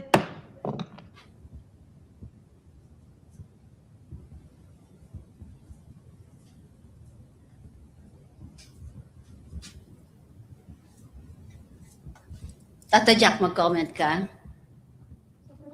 Mamaya. Tapos na ba? Hindi, nag-suspend sila, Tata Jack. So habang nakasuspend. Kung mapuputol ang aking komentaryo eh. Okay. Kasi Antayin ko na lang. sabagay, saglit lang naman yan, mag-usap lang naman sila dyan. Magandang balita, makukomenta ko rin. Yung bibigyan ng protective custody si Madja. Okay. Yan ang nagustuhan. Yun ang maganda, Tate Jack, kasi di ba nga mayroon na siyang mga death threat na ganyan. Ngayon, mas lalong dahil malalaman nila na titistigo siya, mas lalong magiging peligroso ang buhay niya. Di ba, Tate Jack? Mali siya na Ha? Sige, go ahead. Kaya sabi ko, mas lalong peligroso ang buhay niya kung hindi nila bibigyan ng proteksyon. Kung tutuusin, witness siya witness. So, sabi nga kanina dito, si Goban nga, pinayagan noon, di ba? Ano yata yung nagsabi na kahit, kasi yung sinabi kanina ni Kong Rufus na ang sabi niya, ano ba yun? Yung sinabi niya na yung polluted source. So, kung sasabihin nila, polluted source daw si tawag na to, si Madriaga dahil nandoon nakakulong, etc. Ang daming mga kaso, pero may isa na ba na kaso na convict siya, di ba? Nasa proseso pa lang. So, what if napatunayan na yung mga kaso na yun is ma-acquit siya? So, mababawi ba niya yung sasabihin niya na hindi siya pwedeng dahil polluted siya, dahil may kaso siya? Sabi nga kanina ni Sir Nixon Mendoza, hindi lahat ng mga nakakulong may kasalanan. Sometimes kapag mas marami kang pera, kahit ikaw yung nagkasala, nadidiin yung walang kasalanan. Kaya nga marami yung mga nakukulong na walang kasalanan dahil karamihan ng mga nakukulong na walang kasalanan yung mga salat sa yaman. Di ba, Tatay Jack? Ito lang masasabi ko. kung si Tubay Tiangco ay Trojan horse ni Sara Duterte, na Si Vice Toby Chanko? Presidente na, Toby Chanko, Tatay Chang, oo, o si Rufus? na Trojan horse yan. Si Toby Chanko? Oo, Trojan horse ni Sara. ito naman si Rufus mo. Huwag kayo magagalit sa akin, ha? Ay, opinion Trojan mo horse ni naman yan eh. PBBM. Oo. Kunwari, sinusuportahan niya na si BP Sara. Pero ultimately, boboto yan para ma-impeach si BP Hearing is Sara. resumed. Okay. Kaya nga, Tatay, We heard Jordan Horse yan already ni the arguments of PBBM. both the Kayo naman, proponents and those who are opposing the is motion. playing the devil's This advocate. is with respect to the Yun. motion of the Honorable Ridon for the issuance of subpoena ad testificandum to SEC representative and ad duces tecum, subpoena duces tecum with respect to the GIS and audited financial statement of certain business establishments mentioned already by the Honorable Ridon. Since we have heard Tama ka. already the arguments of both the proponent and those who are against, we shall now proceed to vote. Oh, butuhan na We are naman. reminded that we are a collegial body. All decisions come from the majority. Ang ganda ni... So the justice members are reminded to be ready to vote. Again, the motion is to issue subpoena ad testificandum to SEC representative and subpoena duces tecum with respect to the certified true copies of GIS and AFS of the business establishments mentioned already by the Honorable Ridon. Do I hear a second? The same has been seconded. Is there any Ano objection? naman? There is an objection. Those who are in favor of the motion, please raise your right hand.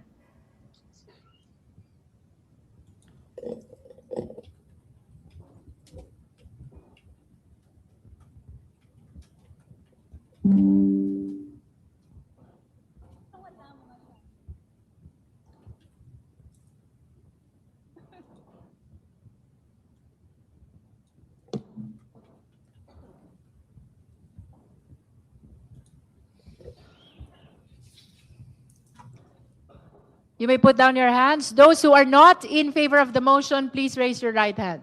Rufus Rodriguez ulit. Thank you. Those who abstain, please raise your right hand. That concludes our voting. We shall announce the result. Panalo pa rin yung may subpoena.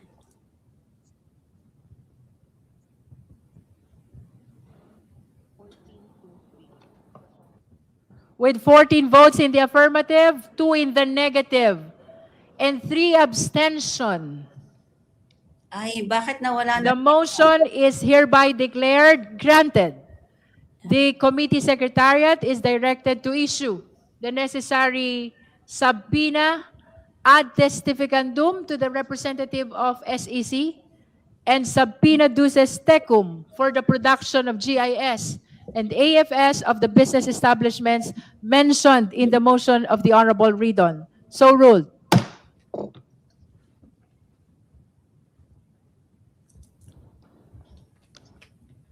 May we know if there is a representative of the respondent, Vice President Sara Zimmerman Duterte, to inform the committee about the necessity of issuing the compulsory processes with respect to the witnesses she wishes to present and the documents she wishes to present as well to the committee. The chair wishes to state for the record that despite the non-attendance or non-appearance of the Vice President and her counsel, in today's hearing, they are welcome to participate at any stage of our proceeding. That is in pursuit of due process which we accord to the respondent in this impeachment proceeding. Having said so, are there any other matters? Madam Chair. Madam Chair. Madam Chair. The Honorable D.S. Konghun first before the Honorable Marcoleta. Thank you. Madam Chair, for the purpose of our next hearing on April 14, 2026, the committee should consider adopting the sequence of the grounds for the third impeachment complaint and receive the evidence for both impeachment complaints jointly, considering that they may have in common evidence. I propose that for our hearing on April 14, the committee should determine the probable cause for the following grounds for impeachment. Number one, the Sabala complaint, the Vice President committed culpable violation of the Constitution and betrayal of public trust, malversation, graft, corruption, and other high crimes. The Cabrera complaint, the Vice President committed betrayal of public trust, graft, and corruption.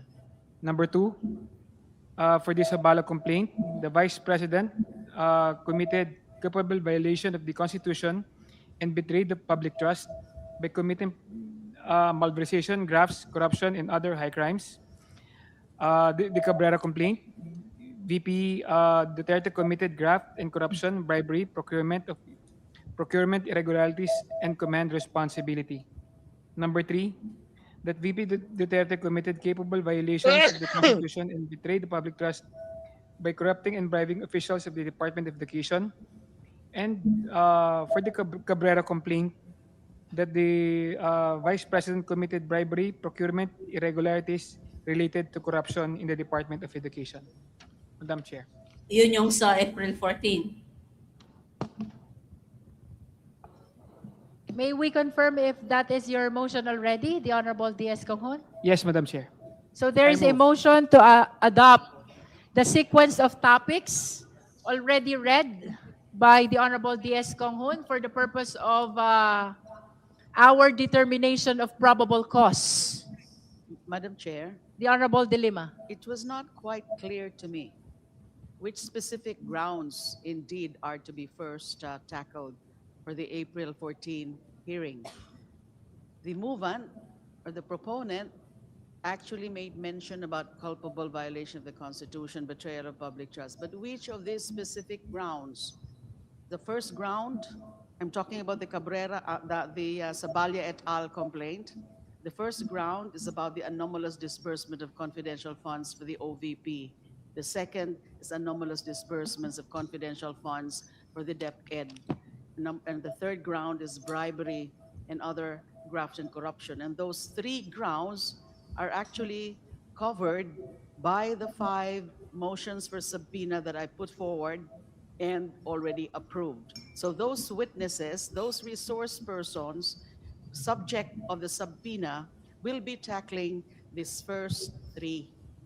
Anomalous disbursement of confidential funds, OVP, anomalous disbursements of confidential funds, DepEd, and the bribery and other graft. So it was not clear to me the manifestation earlier of the proponent. Is he also referring to this grounds? The Honorable De Lima is asking if the proposed sequence of topics pertains to 1 confidential fund of DepEd, 2 confidential fund of OVP, and 3 bribery in DepEd. First OVP, then DepEd, then bribery. Yes, Madam Chair. The Honorable D.S. Konghun confirmed to that, Honorable De Lima. Thank you for the confirmation because that is also the intended sequence insofar as the complainants are concerned. Para alam nila kung sino yung mga ano. Thank you, Madam Mga Chair. So can Madam we rule Chair? on the motion? The Honorable Rodriguez. Yes, Madam Chair, I'd like to be clarified. In the third complaint, there are 6 grounds na naman. where we have found, the committee has found the form, substance, and grounds sufficient. Also, the 5 grounds in the fourth complaint. How do we hear this? 6 grounds, third complaint, and 5 grounds of the fourth complaint. Are we going to go one by one for the third and then the fourth? We're going to mix because ground number 1 is ground number 1 also of the fourth complaint. Ground number 4 of the fourth complaint is ground number 2 in the complaint. So are we going to mix them if they have the same subject matter, or we will go, because I'm not clarified on this, or we will go by grounds per complaint, Madam Chair? How do we go about this? the way the chair understands with the proponent of the sequence of topics is that the allegations that pertains to the confidential fund of OVP, then DepEd, then bribery with the in the DepEd are taken together, allegation by allegation, the third impeachment complaint and the fourth impeachment complaint, so that we can receive jointly the evidence which will be submitted by the parties in relation to these three topics: confidential fund of OVP, confidential fund of DepEd, and then bribery in the DepEd. Yes, joint. After that, Madam Chair, what will be the next to be heard, so that we will know the how we will go along with this hearing? So I understand three. That's fine, because confidential funds is number one in the third complaint and number one in the second complaint, or the fourth complaint. The second one, OBP, that is precisely ground number 2 and 3 of the third complaint, which are also part of the fourth complaint. And then, of course, the third one is the bribery. That is also the third and fourth complaint, and also the fourth and fifth complaint of the fourth. So how about the others? How are we going to go for the others? Or we go there once we finish the first three? May we hear from the endorser Yeah. how they want it to be presented for Thank the you, purpose Madam of Chair. determination of probable cause? For the moment, for today, we're only manifesting what we intend to present or tackle or discuss, or for the April 14 hearing. Those three grounds, those first three grounds under the third Sabalia et al. Complaint. And from there, we should be able to determine now and manifest for the record what should be the next ground to be tackled, if still necessary to tackle any of those other grounds. Thank you.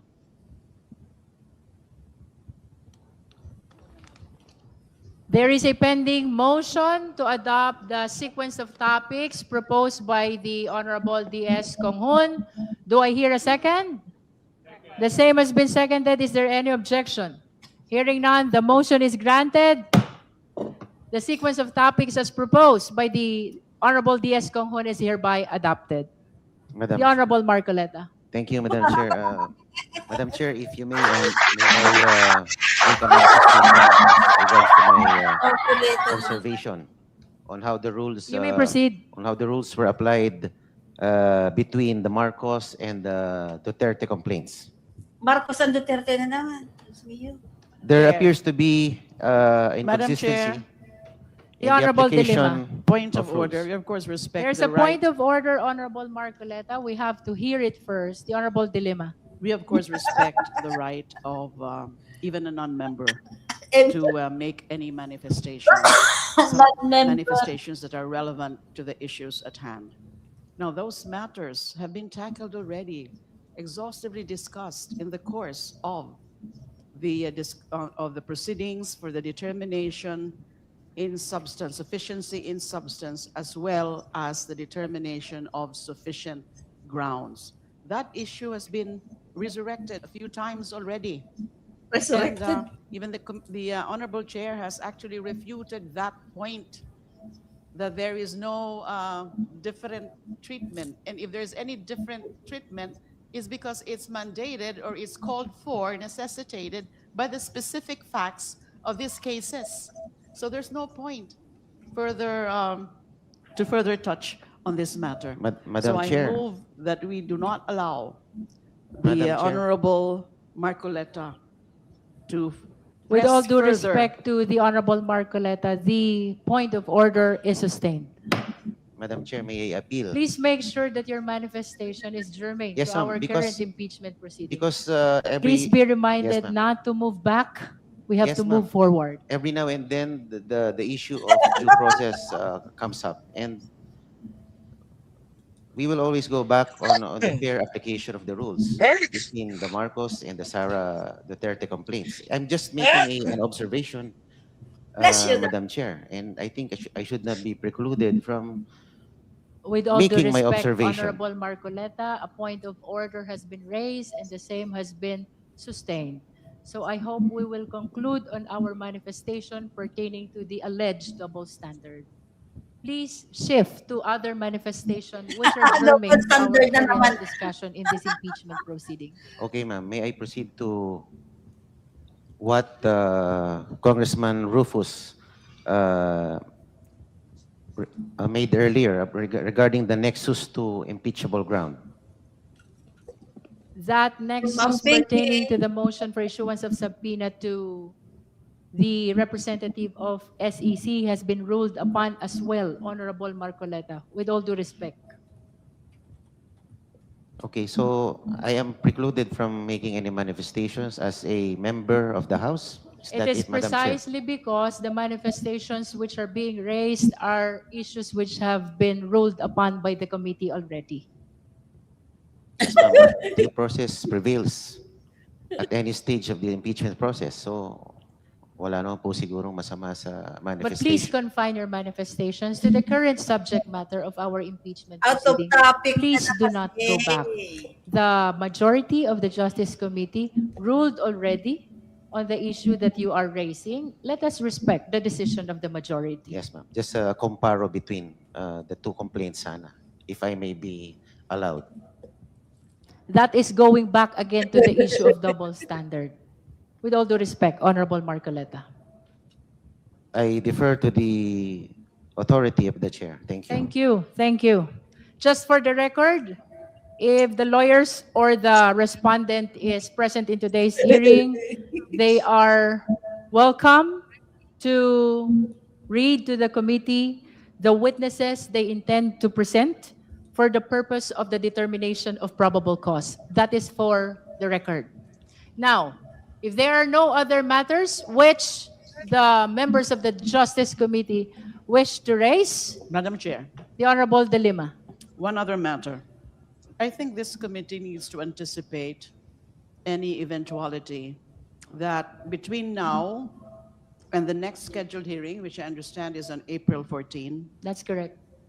if certain incidents, motions, or requests are also filed between now and the next hearing, wouldn't it be proper for us, and I think it would be well within the prerogative of this committee, especially so that under House Resolution number 892 that authorized the committee to continue the conduct of impeachment proceedings, one matter or one action, power, or function that this committee can do or can exercise is conduct hearings and other proceedings related to impeachment complaints within its jurisdictions. So what if, Madam Chair, there would be further motions, requests, or incidents submitted or filed by any member of this committee?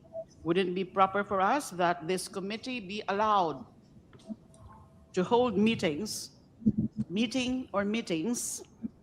outside the scheduled hearing dates to discuss and act on subsequent motions, manifestations, requests, and such other incidents and matters that will be submitted for the committee's consideration? As with the hearings that we're conducting now, this should also be, of course, with notice to the parties and their counsels, and should be open to the public. I so move, Madam Chair, so that we don't have to wait, especially if these are urgent requests, we don't have to wait for the next hearing before this committee can act on those incidents, if any, only if there would be such subsequent incidents. Thank you. There is a motion from the Honorable Laila De Lima Para si to Marcoleta. allow the committee to conduct meetings outside of this hearing. That is for the purpose of addressing urgent motions, manifestations, or any other matters relevant to the current impeachment proceeding. Do I hear a second? Second, Madam Chair. The same has been seconded? My objection, because, we have 14, 21, and 29. Very clear that whatever is filed could be tackled on April 14. So it's not necessary that we will have additional hearings. We set this, it's in my calendar now. I still have the the diary, which is not used by younger lawyers.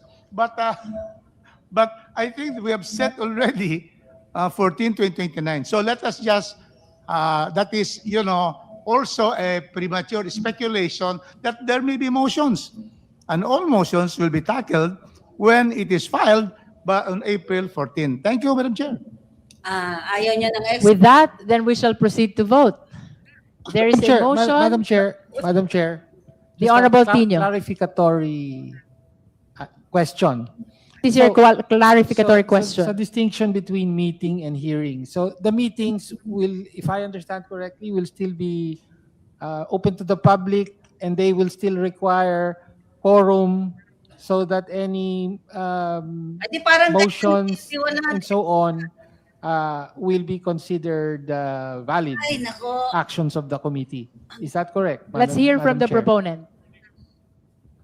Yes, Madam Chair, because that is only on the premise that there would be subsequent motions or incidents between now and the next scheduled hearing in anticipation, anticipatory, or in case, or only in the eventuality that such incidents are submitted or filed.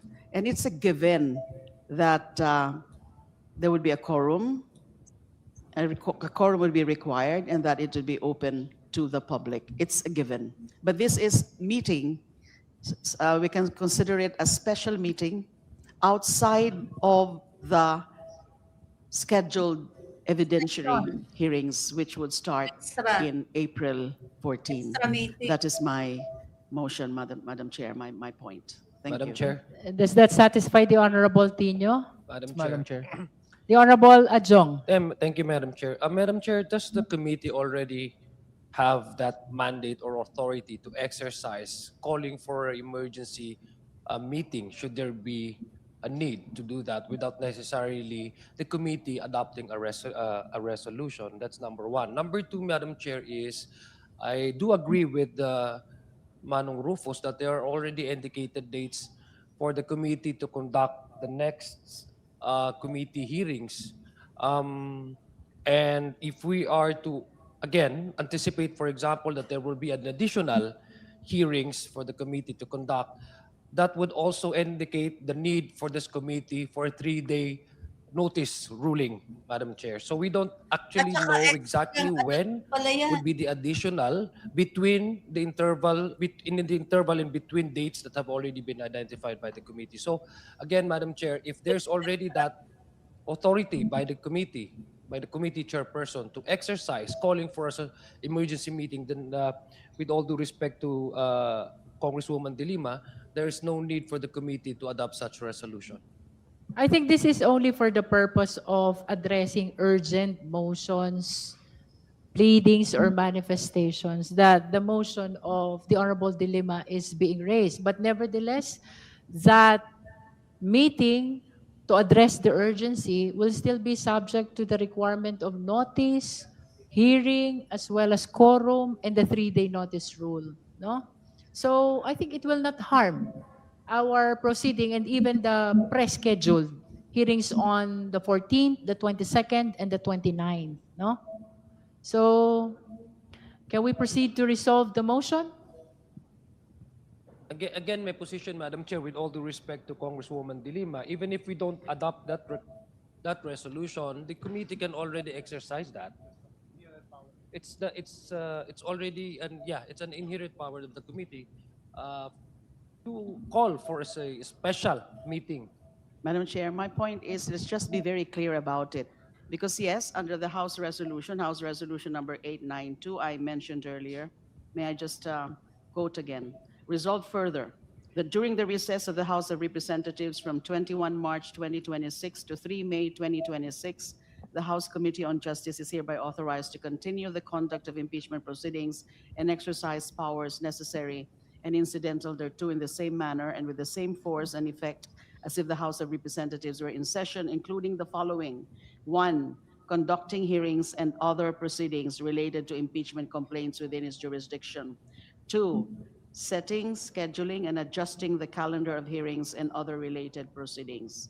And there are 2 other matters like receiving, acting upon, and resolving pleadings, acting upon petitions, requests, motions. But my concern here only is that since we have predetermined dates of hearing already, which are for the evidentiary hearings, there might be, just anticipatory, so a standby authority, standby discretion, especially the chair, to hold or to call for a meeting outside of the regular scheduled hearings already in the calendar. Because one other aspect, as I cited earlier in the House Resolution number 892, setting, scheduling, and adjusting the calendar of hearings and other related proceedings during the period of recess. So this is just a standby authority, and to be very clear about holding other proceedings, meetings outside of the regular dates of hearing already predetermined. That is my point, for clarity, for orderly and efficient conduct of the proceedings. Thank you. The argument actually of the Honorable Rodriguez and the Honorable Adjong is that that power of holding a meeting is already inherent in the committee. But I don't see nothing wrong about ruling on this motion so as for us to re-emphasize the authority of this committee to hold hearings to address matters with extreme urgency. So with that, would the Honorable Rodriguez and the Honorable Adjong reconsider their position with regards to the motion of the Honorable Dilima? Yes, Madam Chair. Madam Chair, We are okay with the motion. yeah, You are withdrawing your objection. How about the Honorable Adjong? yeah, I'm not objecting actually. I'm just trying to avoid redundancy here. So You if have it's no already objection. inherent power, so there's no need for a resolution. But there's no objection, and I do understand the position of Congresswoman De Lima. Thank With you. that, let me just reiterate, there's a motion from the Honorable Dilima to authorize the committee to hold meetings outside of these hearings. That is to address urgency. Do I hear a second? The same has been seconded. Is there any objection? Hearing none, the motion is granted. If there are no other matters, I think it's past 2 o'clock in the afternoon. Madam We've done Chair. a lot of things for today's hearing. The Honorable Percy Sendanya. It has been a very productive day for us and for the Filipino people. I move to adjourn, Madam Yay! There's a motion to adjourn or motion to suspend? Let me withdraw my motion and reiterate motion to suspend, Madam Chair. There is a motion to suspend our hearing today. Do I hear a second? The same has been seconded. Is there any objection? Hearing none, our hearing today is hereby suspended. Suspended. Okay, Tatay Jack. Comment ka na, Tatay Jack, first. Yeah. Pagod na Suspended. yung mga viewers mo, kaya sa susunod na lang. Saglit lang, mag-ano tayo ng konti. More than 3 hours na kasi. So, bukas na lang tayo magkwento. Okay. So kapag suspended, Tatay Jack, ibig sabihin, one calendar day na yon, one ano na yon. Hindi. Kasi Hindi. suspended yung mga calendar. Kasi Suspended pero may schedule sila. Ang ibig sabihin ng suspended yung hearing tapos na mo yung hearing for the day. Pero hindi nangangalugan ng nagbibilang tala ng oras. May schedule sila. So, suspended until the next scheduled hearing. Ang tanong ko dito, Tatay Jack, kaya tinatanong ko kung considered na isang kanyan, kasi di ba, ang session day noon is kapag hindi nag-adjourn, Hindi. suspended. So, pero ngayon kasi dahil binago nila para sa impeachment, ang isang meeting is isang calendar day. So, since sabi suspended lang, so considered isang araw na din yun kasi calendar day na yun eh. Taputan yung scheduled hearing for that day. Kasi mayroong silang schedule na sinusunod. Okay? Hindi po binibilang ang araw sa scheduled hearing. Okay? Okay. So, sa susunod na ang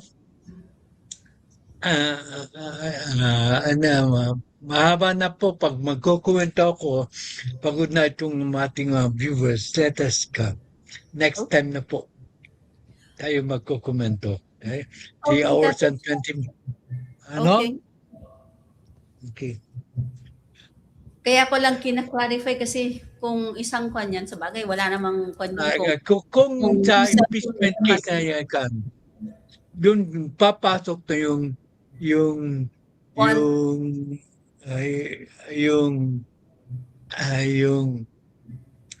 yung calendar days. Kasi Yun hindi yung- pa naman napafile eh. Mm. At least na-actionan na. Kung hindi pa na-actionan, doon ka magbibilang. Pero ito, since it was already filed, and being the Justice Committee has taken action, so hindi mo nabibilangin ang calendar days. Ang calendar days, nag-uumpisa yan kung kailan mo i-final, pero hindi sa pag-aksyon ng Justice Committee. Yun ang bibilangin mo. But once na po na-file na po yung kaso at kinaksyonan ng Justice Committee, hindi ka na magbibilang ng calendar days. Okay. Ang calendar days, ulitin ko, kung is measured from the time that you initially filed the complaint until that time there was an action of the Justice Committee. Tapos na yun eh. So hindi ka na magbibilang ng calendar days. Okay. Kaya nga, kung calendar days, yung April 25, ang susunod na scheduled hearing is April 14 ba? Yes, Tatay Jack. Di sobra-sobra sa 10 days.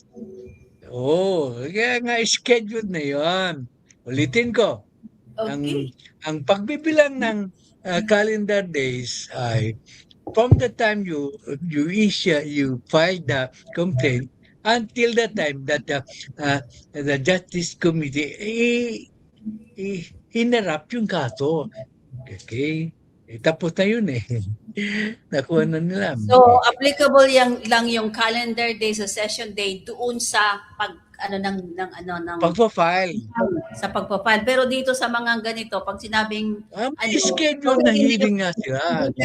Hindi na bilang-bilang yung calendar day at Hindi na po binibilang yung calendar days. Okay, Okay, salamat po sa inyong lahat.